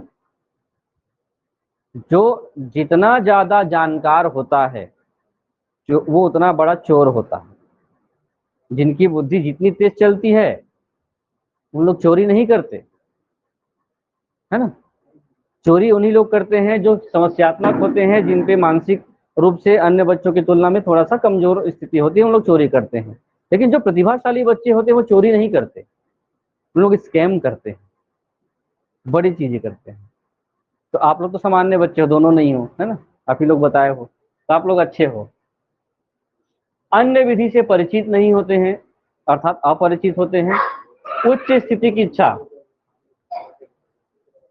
कुछ बच्चे ऐसे होते हैं जो चोर लोगों के साथ क्या होता है, संगति हो जाता है, तो उनको देख देख करके उनके अंदर भी वो चीजें आ जाती है, संगति का असर हो जाता है। माता पिता की क्या करते हैं, अवहेलना करते हैं, तब भी होता है। कभी कभी साहस दिखाने की भावना भी लोगों को क्या करता है। आप दो बच्चों को अगर तुलना कर दिया जाए, तो अगर वो बच्चा 1,000 रुपए की चोरी किया है, तो अब मैं चलो दिखाता हूँ तुमको कैसे मैं 2,000 कैसे नहीं निकाल लाता हूँ उसके घर से, तो ये क्या हो जाएगा, ऐसे भी होते हैं। अब हम लोग इस पे बात करें तो वो अपने आप में, अगर किसी बच्चों को पैसे या उस पर आश्रित होने की आदत लग गई है, तो वो अपने आप में नियंत्रण नहीं रख पाएगा और वो छोटी चोरी धीरे धीरे बढ़ते बढ़ते बड़ा अपराध वो करता है, जिसको हम लोग क्या बोलते हैं, लगातार चोरी की लत। अब ये है आवश्यकता की पूर्ति ना होना। तो आज बताइए कौन ऐसा व्यक्ति होगा जो अपने संसाधनों से संतुष्ट होगा? सभी क्या चाहते हैं, अपनी आवश्यकताओं को पूर्ति करने के लिए बढ़ाना चाहते हैं। तो क्या चोरी करने से वो ठीक हो जाएगा क्या? कई ऐसे विकल्प हैं जिससे हम लोग कर सकते हैं। क्या है इसका उपचार? ये सब बातें आप लोगों को पढ़नी चाहिए, लेकिन मैं इसको डिस्कस कर देता हूं। किसी बच्चे को चोरी की आदत छुड़ाना है तो आप क्या क्या कर सकते हो? तो पहला है कि बच्चों पर डायरेक्ट ये दोष लगाना कि तुम चोर हो, ये चीजें नहीं करनी चाहिए। ये कहा गया है उनको ये बताना चाहिए कि चोरी का दोष कभी उन पर नहीं लगा करके उनको समझाना है कि अब आगे नहीं करना है ना। दूसरा, बच्चों के अंदर अपने आप को कैसे नियंत्रित कर लेना चाहिए किसी मामले पर, उस पर हमको बच्चों पर ध्यान रखना चाहिए। बच्चों को सीधी बात है संस्कार अच्छे देना चाहिए और उचित और अनुचित कार्यों पे क्या सही क्या गलत हम बच्चे को नहीं बताएंगे तो ये आगे वो बढ़ता ही जाएगा। बालकों की उसके माता पिता द्वारा अवहेलना नहीं की जानी चाहिए। कई बार ऐसे माता पिता या पेरेंट्स होते हैं जो बच्चों पर बिल्कुल ध्यान नहीं देते, क्या वो कहाँ आ रहा है कहाँ जा रहा है। बहुत ज्यादा लापरवाही होते हैं माता पिता की कि बच्चों पर बिल्कुल ध्यान नहीं देते। अभी भी गांव हो चाहे शहर हो, शाम हो गया तब भी माता पिता को कोई चिंता नहीं होती कि वो घर में अब तक क्यों नहीं आया है। ऐसे लोग हैं, है ना। सुबह से कहाँ निकला, स्कूल गया भी था नहीं गया था, क्या हुआ है, कोई मतलब नहीं है। तो वो किस एक्टिविटी में वो संलिप्त है ये हम नहीं जान पाते हैं। तो इस चीज को भी हमको ध्यान रखना चाहिए। बच्चे जो डिमांड कर रहे हैं उसको बच्चे की आवश्यकता के हिसाब से पूरी करनी चाहिए, नहीं तो वो चोरी कर लेगा। अब ये बहुत बड़ा मुद्दा है कि बच्चे जो चाहते हैं उसको बच्चों को देना चाहिए, नहीं तो वो उनकी आवश्यकता के हिसाब से वो चोरी कर लेगा, ये मतलब है। अब बच्चे को आईफोन चाहिए मान लो, है ना, अब उसको दिलाओ, नहीं तो वो क्या कर लेगा, वो बोल रहा है नहीं दिलाओगे तो मैं चोरी कर लूंगा, तब क्या करोगे? तो ये कमी है फिर ऊपर वाले के हिसाब से। ये लाइन जो लिखा है बालकों के, ये जो शब्द है उचित आवश्यकताओं की पूर्ति करना है ना। मोबाइल चाहिए और उस एज में मोबाइल की वाकई में आवश्यकता है, तो जो जितनी आवश्यकता है उस हिसाब से उनको उपलब्ध करा जा सकते हो, है ना। अब कार चाहिए, ये चाहिए, बाइक चाहिए, तो आप नहीं कर सकते। तो जो आवश्यकता है उस हिसाब से पूरा। अब बड़े बड़े डिमांड कर रहे हैं तो फिर रीजन फिर ये है माता पिता। बालकों को स्कूल में व्यय करने के लिए कुछ धन अवश्य देना चाहिए, है ना।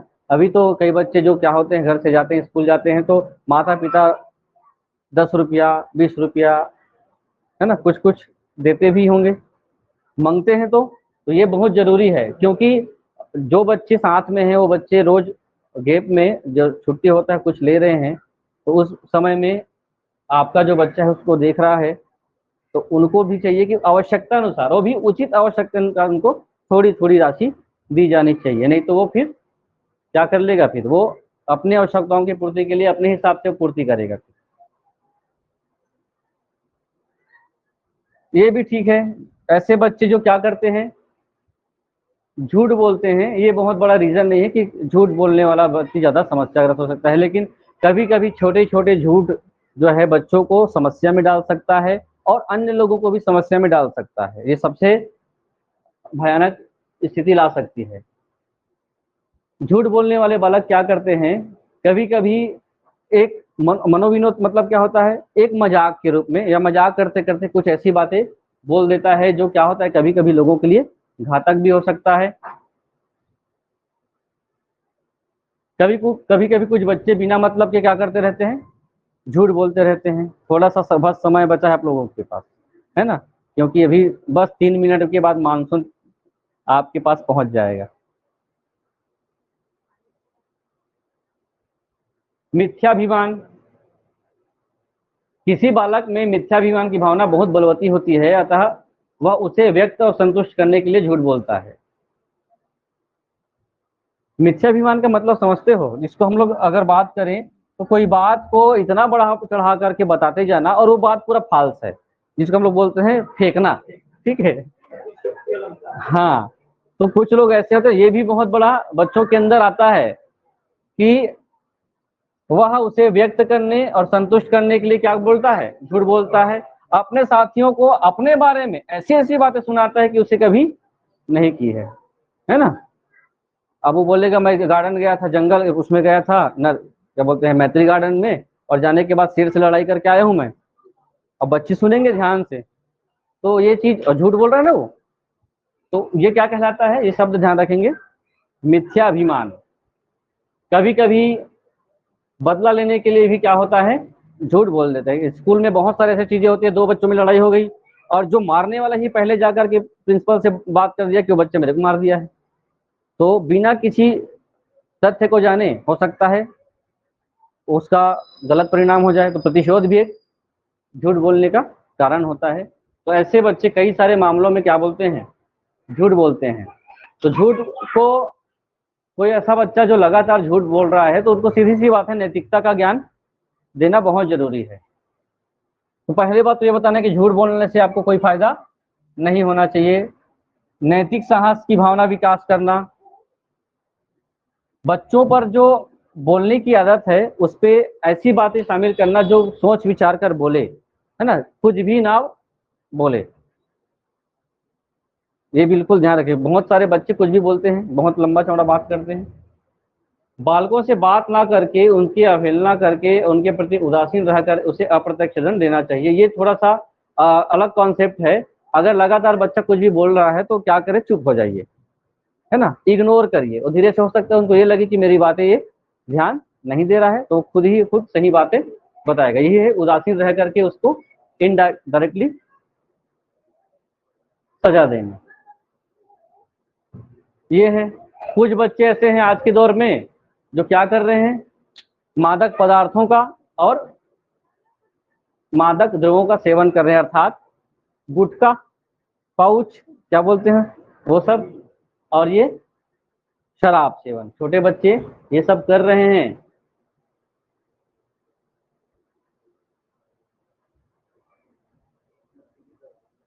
आजकल मादक द्रव्यों का चलन छात्र और युवा वर्ग में बढ़ता जा रहा है। इसका दुष्परिणाम परिणाम भी हो रहे हैं। युवा पीढ़ी, ये सब जो बातें सभी जानते हैं, युवा पीढ़ी आज किसके कगार पर खड़ी है, विनाश, विकास के कगार पर नहीं है। और जिसका कारण क्या है, नशा। और नशा का हमारे यहाँ पे कई ऐसे प्रकार हैं जिसको नशा के रूप में जाना जाता है। तो एक तो है, आप लोगों की पहुंच तक तो ये नहीं पहुंची होगी, है ना, कोकीन।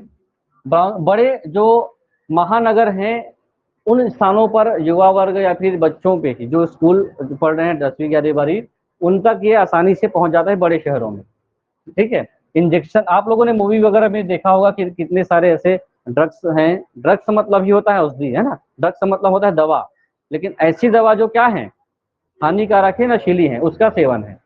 अब आप लोगों तक पहुंच यहाँ तक है, जो अतिरिक्त है, जो बड़े शहरों में सामान्य रूप से मिलता है, आपकी तरफ नहीं मिलता है, शराब। ये तो सबसे बड़ा क्या है, हानिकारक या घातक चीज है। अफीम, है ना, कुछ मामलों में अलग अलग जगहों में खेती करते मिल जाएगा, आप लोगों को देखे होंगे, कई जगह मिल रहा था अभी। भांग किसको बोलते हैं, भांग सुने हैं, पिए हैं, खाए हैं, खाते हैं कि पीते हैं भांग को, पता है भांग पत्ता रहता है क्या, सुल्फा, तंबाकू,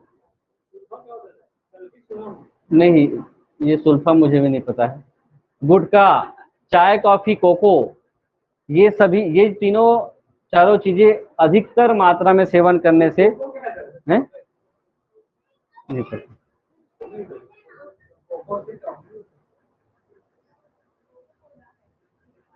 कोको कोला नहीं है,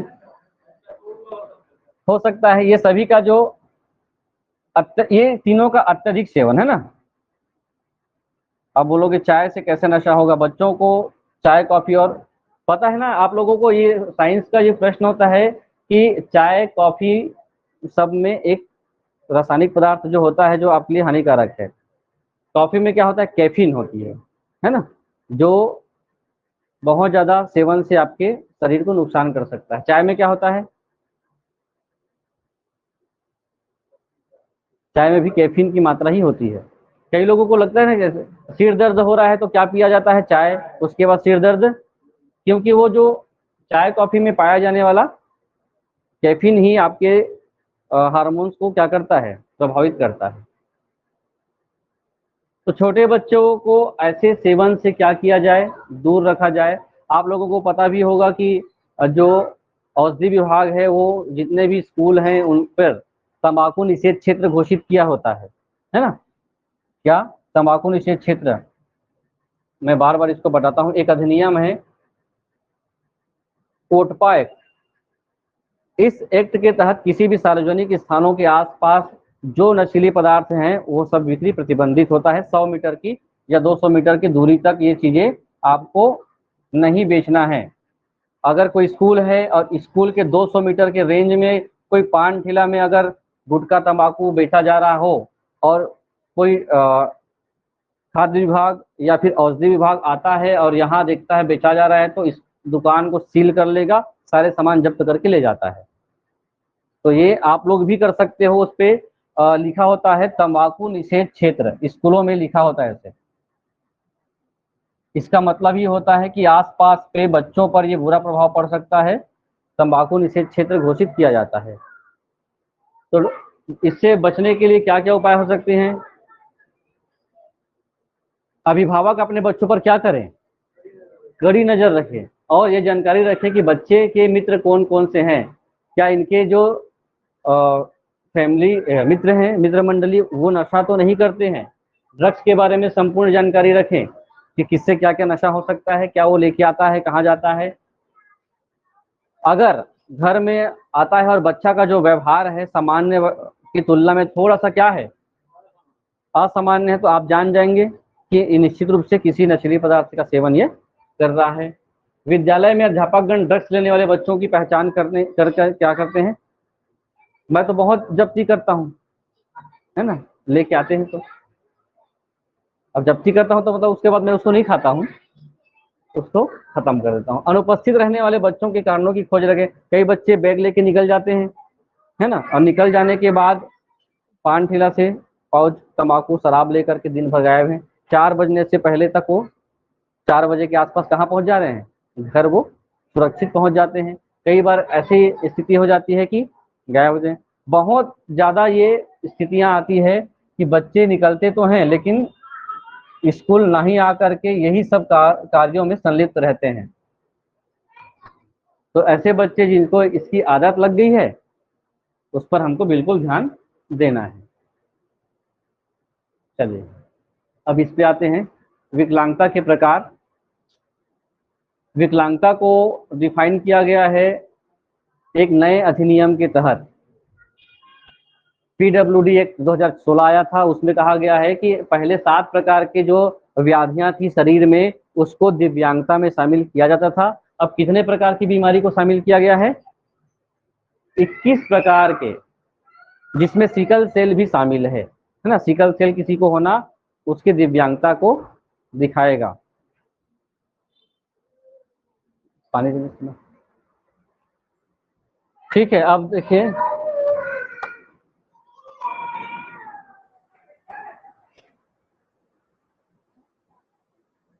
थोड़ा सा गणित बनाते हैं। विकलांगता उसके प्रकार, उसके बाद एक आएगा अधिगम विकार, जिसमें बहुत सारे अधिगम विकार आपको सीडीपी में भी पढ़ना है, हिंदी में भी पढ़ना है, इंग्लिश में भी पढ़ना है। लर्निंग डिसऑर्डर,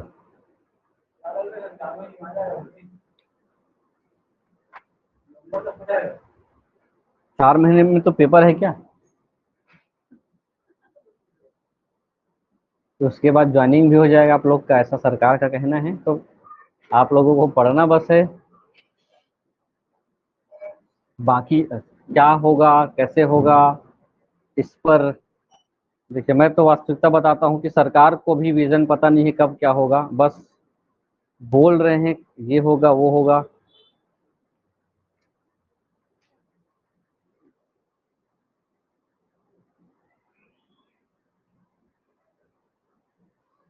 चलिए मैथ्स का क्वेश्चन करते हैं जब तक मौसम आप लोगों का साथ दे रहा है, और जब मौसम बिगड़ जाए तो थोड़ा सा देख लेंगे।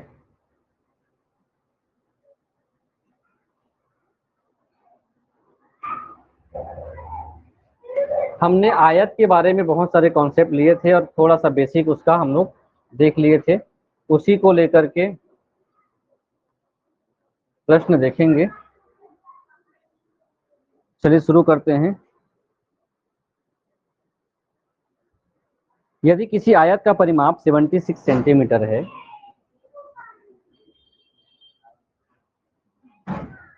यदि किसी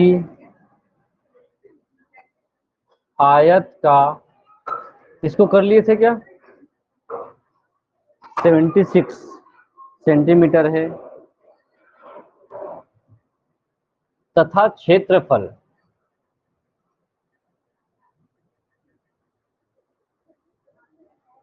360 सेंटीमीटर वर्ग सेंटीमीटर है, तो सबसे छोटी भुजा की लंबाई क्या होगी? तो सबसे छोटी भुजा की लंबाई, बेसिक एक प्रश्न आप लोगों के लिए थोड़ा सा जनरल प्रश्न कर देते हैं, फिर उसके बारे में बात करेंगे। आप लोगों को रेक्टेंगल का फॉर्मूला बताना है क्या? आप लोगों ने वीडियो देखा कि नहीं, रिकॉर्डेड डला था, उस पे सूत्र भी लिखे गए हैं। देखिए परिमाप का मतलब क्या होगा जब तक आप लोग नहीं लिखेंगे। परिमाप का मतलब होगा 2 इंटू लंबाई प्लस चौड़ाई, ऐसा ही है क्या परिमाप? ठीक है, यही लिखे थे। क्षेत्रफल क्या था? क्षेत्रफल है लंबाई का गुणा चौड़ाई से। प्रश्न कह रहा है एक आयत है जिसका परिमाप 76 मीटर है। 76 मीटर मतलब हो गया, यहाँ पर हम लोग इसको मान लेते हैं लेंथ, लंबाई ये भी नहीं पता है, और चौड़ाई भी ये भी नहीं पता है। लेकिन हमको ये पता है कि जब परिमाप दिया हो तो हम एक काम कर लेते हैं, लंबाई क्या मानेंगे और चौड़ाई क्या मानेंगे।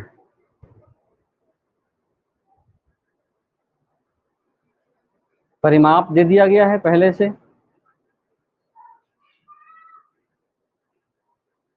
थोड़ा सा सोच के बनाइए, मतलब उतना आप लोगों को करना पड़ेगा। परिमाप के माध्यम से क्या निकालना है, लंबाई चौड़ाई, और जब लंबाई चौड़ाई निकल जाएगी तो उसको सेट करके आपको दोनों का क्षेत्रफल के दृष्टिकोण से आपको वो निकालना है इसका।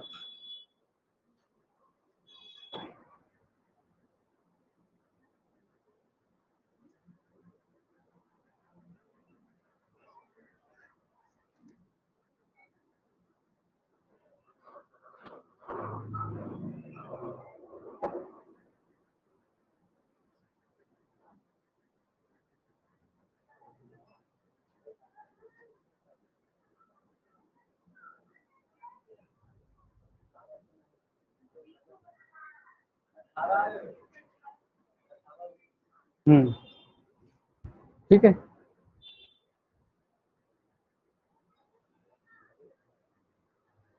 चलिए बनाते हैं जल्दी से, थोड़ा सा आप लोगों को टाइम लग जाएगा।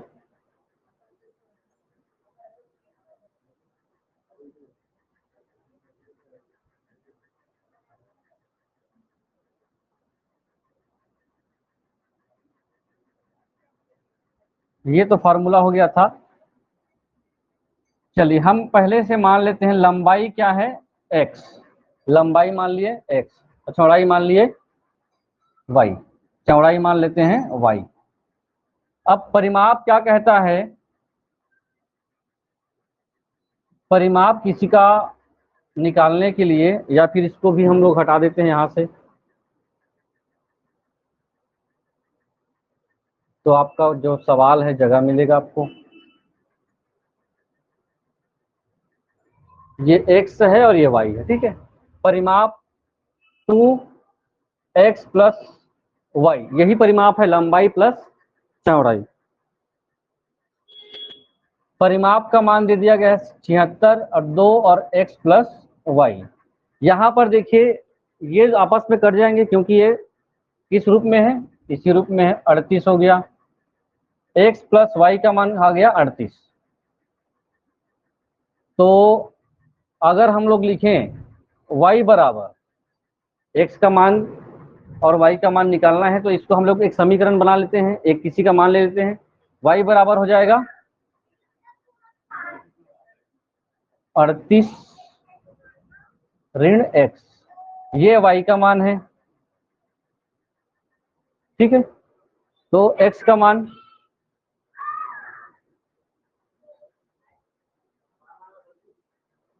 नहीं, ये ठीक है, यहां तक ठीक है। y का मान हमने परिमाप के माध्यम से निकाला, ये आप लोगों को समझना पड़ेगा, ठीक। अब हमारा काम क्या है, क्या निकालना, क्षेत्रफल के माध्यम से x का मान निकालना, ठीक। तो क्षेत्रफल क्या कहता है, क्षेत्रफल है लंबाई गुनी चौड़ाई, अर्थात x गुना y। x की जगह हम लोग रखेंगे x और y की जगह हम लोग रखेंगे 38 माइनस x, और ये हो गया क्षेत्रफल कितना है 360। अब आप लोगों को कुछ कॉन्सेप्ट दिख रहे होंगे। अगर हम इसको एक साथ रखें, एक समीकरण बनाएं, तो एक क्या बनेगा, समीकरण बनेगा, इन दोनों का गुणा करने पर क्या होगा 38x ऋण x का वर्ग बराबर इधर 360 है। अगर मैं इसको एक सिंपल तरीके से लिख दूं, एक सिंपल समीकरण लिख दूं एक ही तरफ ला करके, तो ये हो जाएगा x का वर्ग ऋण 38x ऋण 300, ये प्लस हो जाएगा क्योंकि हम लोग कोष्टक करके निकालेंगे। तो मैं सीधा लिख देता हूँ, समझ में आ जाएगा ये, इस जगह बनेगा कि नहीं। यहां से आप लोगों का थोड़ा लॉजिक अब लगाना है। आप लोगों ने वर्ग समीकरण देखा होगा।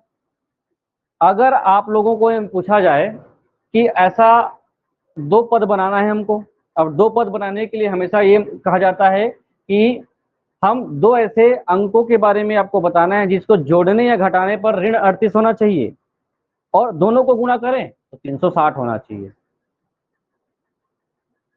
आप लोगों ने ऐसा सवाल हल किया है ना, दो पद को अलग अलग करने वाला, बहुपद जो होता है। तो ये देखिए, अगर हम इसको क्या करें x का वर्ग, उसके बाद क्या करें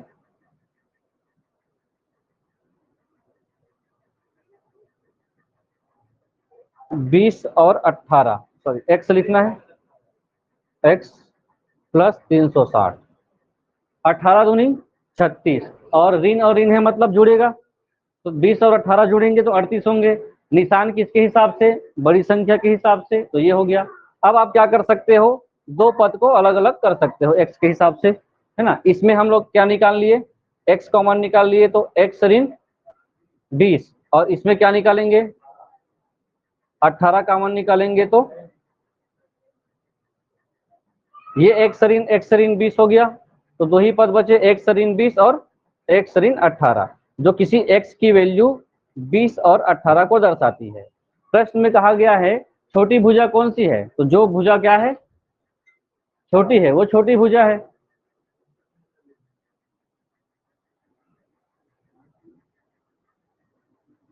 छोटी भुजा हो जाएगी 18, जो हमेशा किसको दर्शाएगा, चौड़ाई को। बड़ी भुजा हो जाएगी 20, जो किसको दिखाएगा, लंबाई को। क्रॉस चेक कर लेंगे तो यहाँ कर सकते हैं आप, अगर y का मान निकालना हो तो 38 में किसको घटाएंगे 20 को, तो 18 आएगा। ये लंबा प्रोसेस होता है जो आपको एक विधि के तहत आपको बनाना पड़ेगा। लिखा गया, हाँ रुको,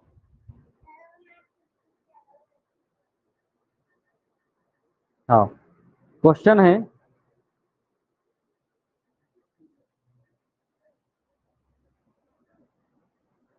75 मीटर लंबे, ये आपका लॉजिकल प्रश्न भी है और बहुत ज्यादा पूछा जाने वाला प्रश्न भी है। 75 मीटर लंबे और 60 मीटर चौड़े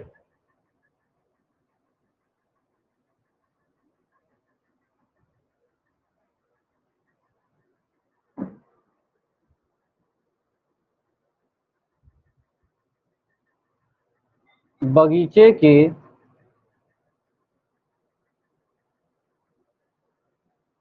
ठीक बीचों बीच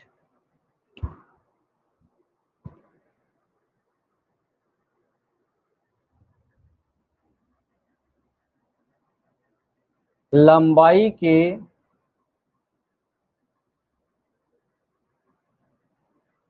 समानांतर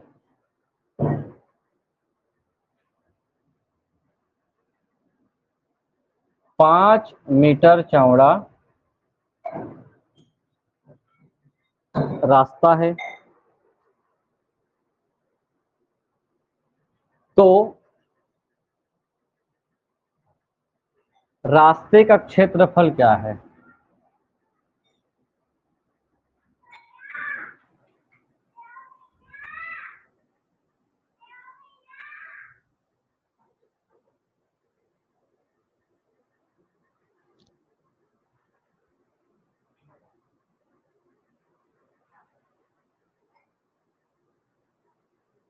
इमेज बना देता हूं।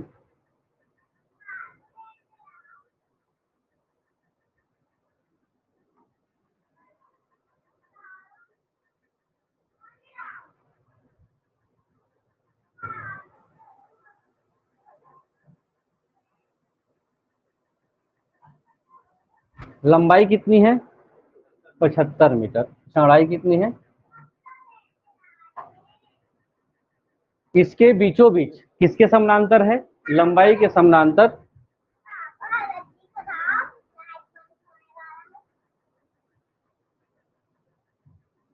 5 मीटर चौड़ा रास्ता है। ये जो चौड़ाई है ये कितना है? 5 मीटर है।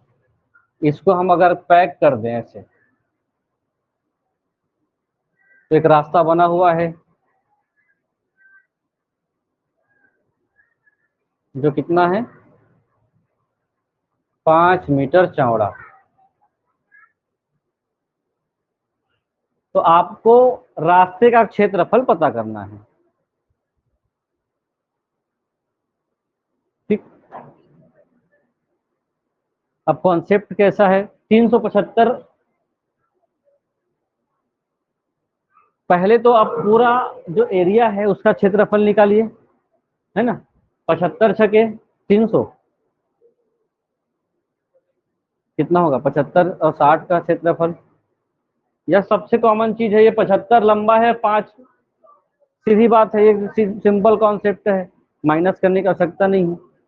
आपको क्या ध्यान रखना होगा, इसमें ये बताने का प्रयास किया जा रहा है कि आप जब 5 मीटर चौड़ा रास्ता बोल दिया गया है तो ध्यान क्या रखना है? रास्ते की चौड़ाई जो प्रश्न में दिया गया है, रास्ते की चौड़ाई कितनी है? 5 मीटर। लेकिन रास्ते की लंबाई क्या होगी, ये आपको कॉन्सेप्चुअल यहां से लेना है। और वो क्या है, अगर बगीचा 75 मीटर लंबा है तो रास्ता भी 75 मीटर ही बना होगा। तो यहां से यहां इसकी लंबाई कितनी होगी? 75। और यहां से चौड़ाई कितनी होगी? 5। तो ये जो एरिया है, ऐसे ये दोनों के बीच लंबाई है 75, चौड़ाई जो है प्रश्न के हिसाब से 5। ठीक है, तो रास्ते का क्षेत्रफल क्या होगा? रास्ते की लंबाई और चौड़ाई, तो ये हो गया 75 गुना 5, कितना आया है? 375 मीटर। किसी को समझ आया है कि नहीं? मैं एक लाइन से शुरुआत कर रहा हूं इसलिए क्योंकि आपको ये कॉन्सेप्ट लेना है। अब हम अगला जो प्रश्न करेंगे वो कॉन्सेप्ट अलग होगा, और दो कॉन्सेप्ट होते हैं उसके, कोई बगीचा है उसके बाहर रास्ता बनना, और कोई बगीचा है उसके अंदर रास्ता बनना। ठीक है, तो कोई रास्ता जब बनता है, ये तो खत्म हो गया ये प्रश्न। अगर कोई ऐसे आयताकार हो या वर्गाकार जैसे भी है, यहाँ पर मैंने बता दिया है कि ये 70 मीटर है यहाँ से, और यहाँ से ऊपर से नीचे कितना मीटर है, 60 मीटर। बिल्कुल ध्यान समझेंगे, अगला प्रश्न इसी पे होगा। 7.5। अब मैंने बोला कि इस बगीचे के बाहर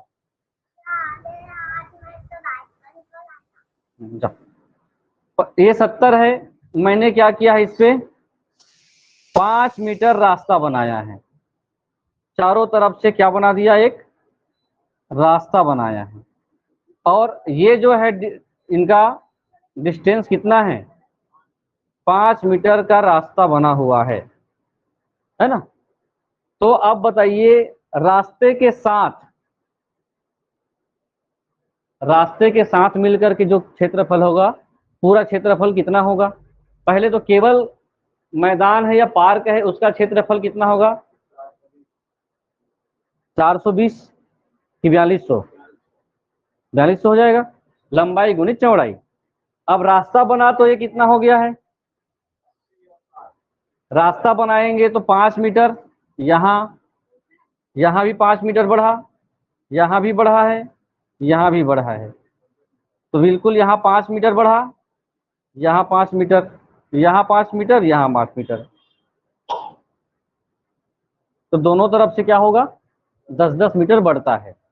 रास्ता भले इधर से है, दोनों तरफ से 10-10 मीटर बढ़ता है, तो उस समय ये हो जाएगा 80 और ये हो जाएगा 70, तो ये हो जाएगा 560 और एक जीरो है ना, 5600। पहले कितना था, 6 7 4200। ये बता रहा हूँ अभी ना, ऐसा बनाना है आप लोगों को। और अंदर रास्ता होगा तो अलग ही माइनस करना पड़ता है। चलिए प्रश्न में ज्यादा समझ में आएगा। ये वाला हो गया क्वेश्चन, तो थोड़ा सा आगे बढ़ते हैं अब।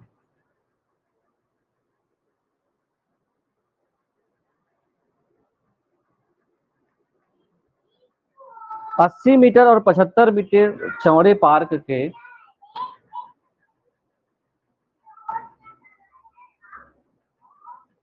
80 मीटर और 75 मीटर चौड़े पार्क के बाहर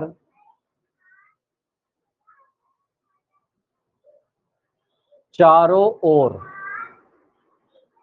10 मीटर चौड़ी सड़क है।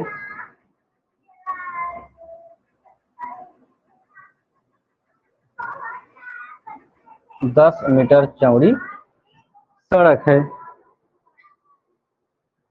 तो आप ध्यान दीजिएगा प्रश्न क्या है।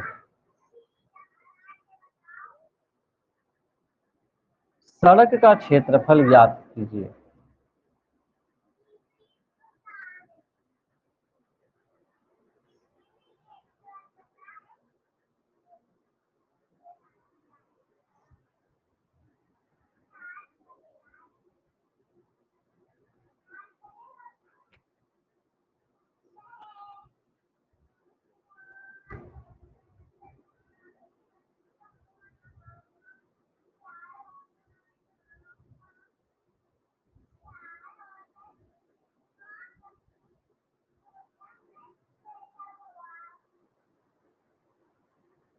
सुनना,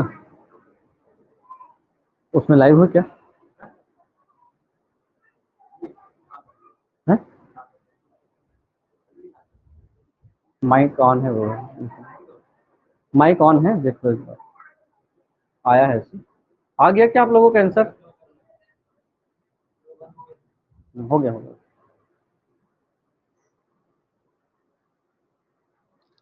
इसके बाद थोड़ा सा अलग प्रश्न देखेंगे।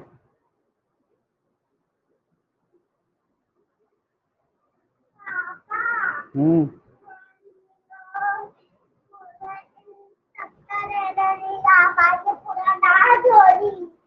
चुप।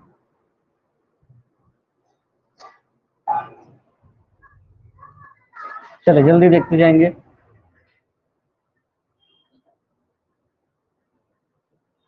पहला लाइन जो होता है 80 मीटर और 75 मीटर, ये बोल दिया गया, तो 80 मीटर तो हो गया ये लंबाई, ठीक है। लंबाई कितनी है भाई, 80 मीटर लंबा ये सड़क मैदान है, और इधर कितना है, 75 मीटर का ये एरिया है। लंबाई ज्यादा होता है, चौड़ाई कम होता है। अब कहा गया है पार्क के बाहर चारों ओर सड़क बनाना है 10 मीटर। तो सड़क कैसे बनेगा, यहां से ऐसे, यहां से ऐसे, यहां से ऐसे, यहां से ऐसे, ठीक।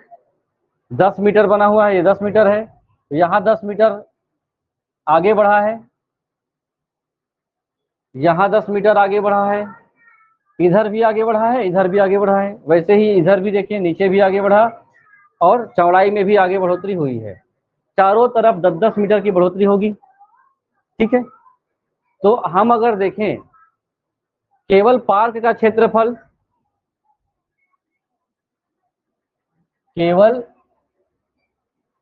पार्क का क्षेत्रफल कितना होगा, 80 गुना 75 होगा कि नहीं, 75 अट्ठे कितना है, जल्दी से करेंगे, 6000 है ना, और 6000 मीटर, ये इसका मान है जब हम लोग बोलते हैं कि पार्क इतना लंबा है।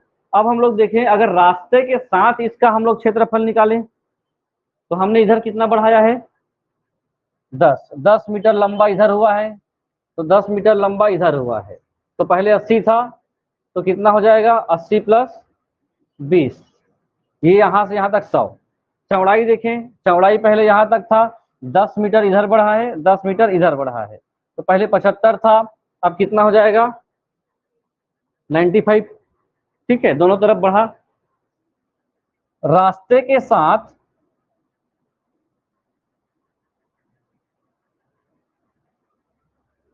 पार्क का क्षेत्रफल, अगर रास्ते के क्षेत्रफल को भी शामिल करें तो कितना होगा, ये 80 का कितना हो गया है, 100, और ये हो गया है 95, तो ये हो गया 9500, 9500, ठीक है। प्रश्न ये कहा गया है केवल सड़कें जो बनी है, सड़क का जो एरिया है वो कितने में बना हुआ है। तो पार्क के साथ और पार्क के बिना, पार्क के बिना, रास्ते के बिना और रास्ते के साथ जो है, हम क्या करें, अगर इसके हिस्से को निकाल दें, पार्क के हिस्से को निकाल दें, तो केवल रास्ते रास्ते का क्षेत्रफल मिल जाएगा। तो ये होगा केवल रास्ते का क्षेत्रफल,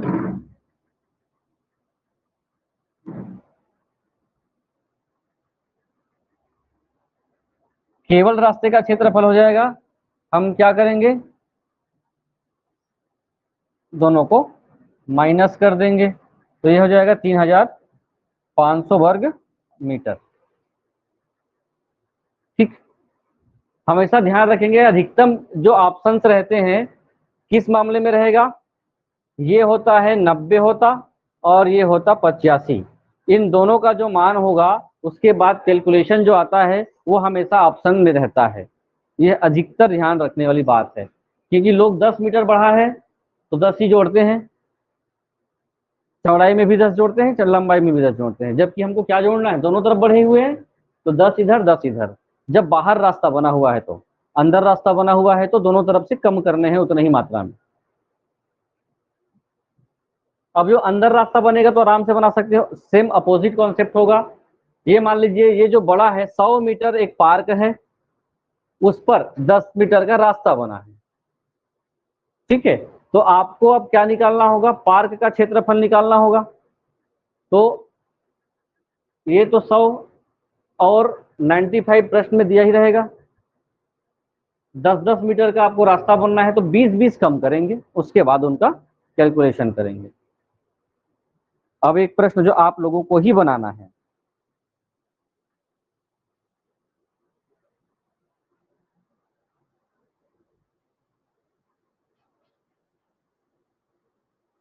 एक 150 मीटर लंबे और 120 मीटर चौड़े,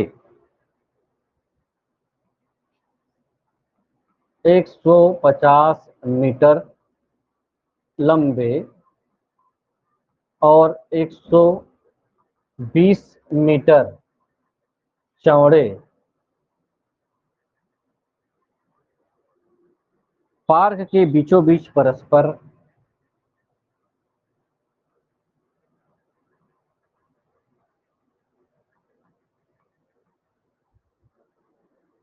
एक दूसरे को काटते हुए 10 मीटर चौड़े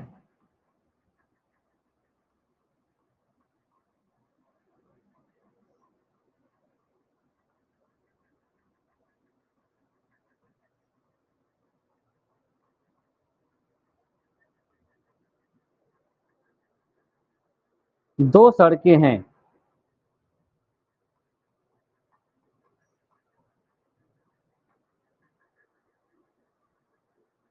इस सड़क पर 2 रुपये प्रति वर्ग मीटर इस सड़क पर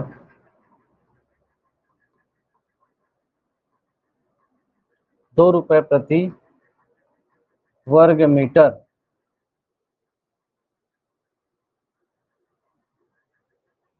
के हिसाब से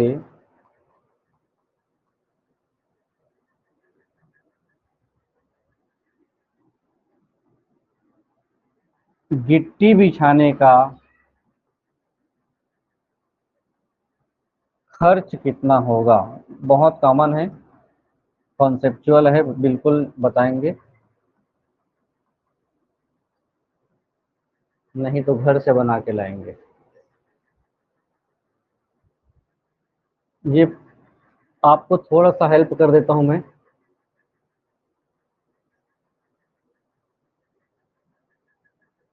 एक आयताकार है, कितना है यहाँ लाइट पता है, 150 और 120। 150 मीटर इधर है, 120 मीटर इधर है।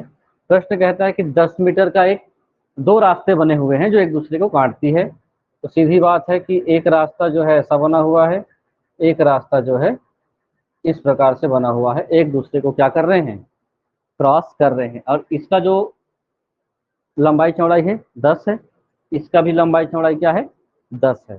तो आपको क्या बताना है, रास्ता का क्षेत्रफल पहले निकालना है, और रास्ते का क्षेत्रफल निकलेगा उसको 2 रुपये के हिसाब से उसमें गिट्टी बिछाना है। हाँ पहले माइनस, एक कॉन्सेप्ट ही है कि दोनों तरफ से काट रही है तो एक एक गिट्टी खर्चा बचेगा, उसमें डबल थोड़ी बिछाओगे बीच वाले में, है ना।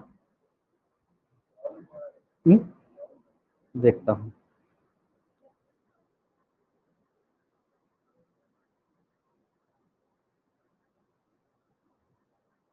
कितना। ऑप्शन तो नहीं है, 5200 है, एक जगह पे है।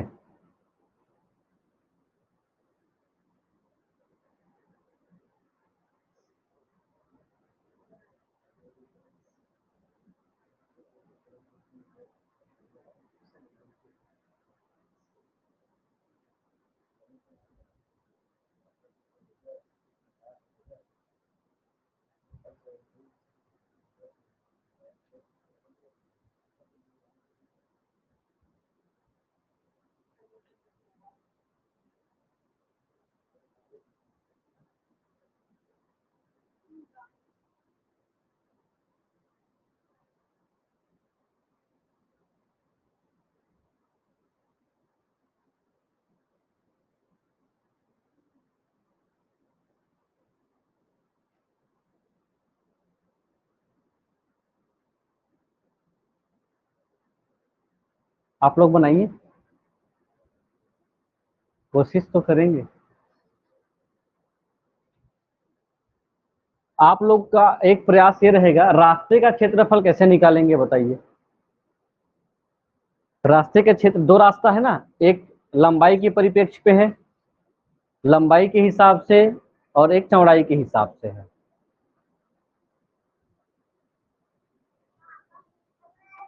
बस हो गया भाई, चल जा कपड़ा पहन।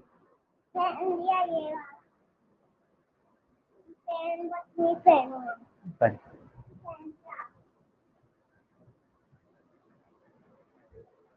चलिए देखते हैं।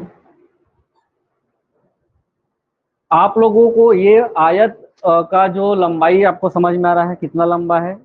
पहली बात देखिए, आयत की कुल लंबाई जो प्रश्न दिया गया है उसके अंदर ही सभी चीजें हो रही हैं। तो आयत की लंबाई दिया गया है कितना? 150 मीटर, और उस आयत की चौड़ाई दी गई है 120 मीटर। अगर इन दोनों का क्षेत्रफल निकालें तो हम क्या करेंगे, दोनों को गुणा करते हैं, जो कि आवश्यकता इसकी महसूस नहीं हो रही है, फिर भी देखते हैं कितना है ये। 15 गुना 12, 15 12 कितना होता है? 180, और डबल जीरो 18,000। अब देखिए, इसको समझने के लिए कि दो रास्ते बने हुए हैं, एक रास्ता कैसे गया है? इधर गया है। तो जितना दूर यहां से यहां तक गया है कितना लंबा होगा? ये 150 लंबा मीटर होगा। और चौड़ाई कितनी होगी? 10 है ना, ये 10 मीटर रास्ता है तो 10 मीटर चौड़ाई होगी, और ये भी 10 ही मीटर होगा। तो हम लोग देखते हैं पहले रास्ता,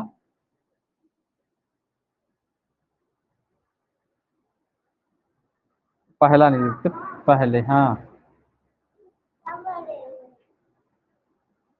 थोड़ा देर बाद, पहले रास्ते की लंबाई क्या मानेंगे हम लोग?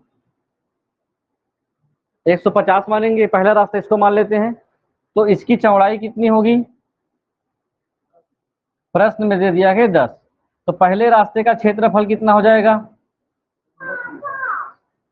1515 दहम 150। दूसरे रास्ते का हम लोग करें, दूसरे रास्ता ये है ऊपर से नीचे। ऊपर से नीचे कितना है इसका लंबाई? 120 है। चौड़ाई कितनी है? 10 ही है। तो यहाँ पर लिखेंगे दूसरे रास्ते का, एग्जाम में ये सब नहीं लिखना है ना, आपको यहीं से सॉल्व करना है। 150 गुना 10 और 120 गुना 10। दूसरे रास्ते का क्षेत्रफल लिख देता हूँ सीधा सीधा मैं। दूसरे रास्ते के लिए लंबाई का काम कौन करेगा? 120 गुना 10, ये हो गया 1200। अब हमें दोनों रास्ते का क्षेत्रफल निकालना है, ठीक है। दोनों रास्ते को हम लोग जोड़े तो ये कितना होगा? ये 1500 है, और ये 1200, कितना हो गया? 15 12 2700। दोनों रास्ते का योग हो गया 1500 और 1200, कितना हो गया? 2700। लेकिन क्या ध्यान देना है आपको यहाँ पर, जब हमने दोनों रास्ते को कैलकुलेट किया तो ये जो बीच का बॉक्स है दोनों के हिसाब से गुना हुआ है। इस पर भी हम लोगों ने गुना किया, इस पर भी हमने गुना किया। तो रास्ते के मध्य 10 इंटू 10 को घटाने पर, क्यों घटाएंगे? क्योंकि दो बार इसको काउंट किए हैं। तो 2700 में 10 दहम 100 को कम करेंगे तो आपका कुल क्षेत्रफल निकलेगा 2600। ठीक है, ये केवल आप लोगों के समझने के लिए मैं इसको डायरेक्ट माइनस ये 100 कर देता। अब यहां पर आएगा खर्च। खर्च है ₹2 प्रति वर्ग मीटर पर। तो 2600 मीटर पे कितना रुपया का खर्चा आ रहा है? ₹2 के हिसाब से 26 दूनी 5200 रुपए खर्च।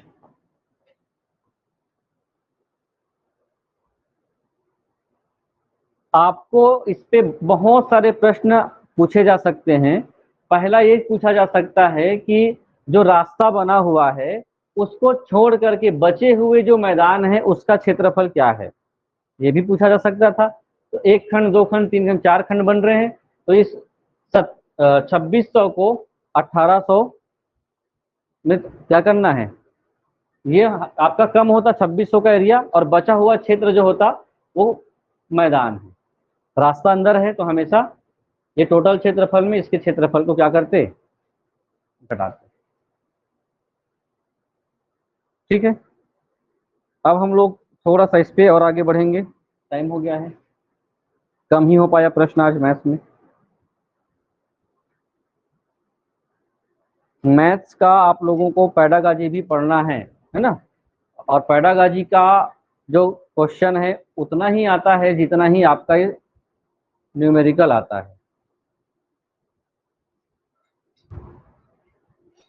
5200 पैसे में आएगा ना, वर्ग मीटर में नहीं आएगा, पैसा ही पूछा गया है ना, कितना रुपया कहा गया है तो रुपए में आएगा।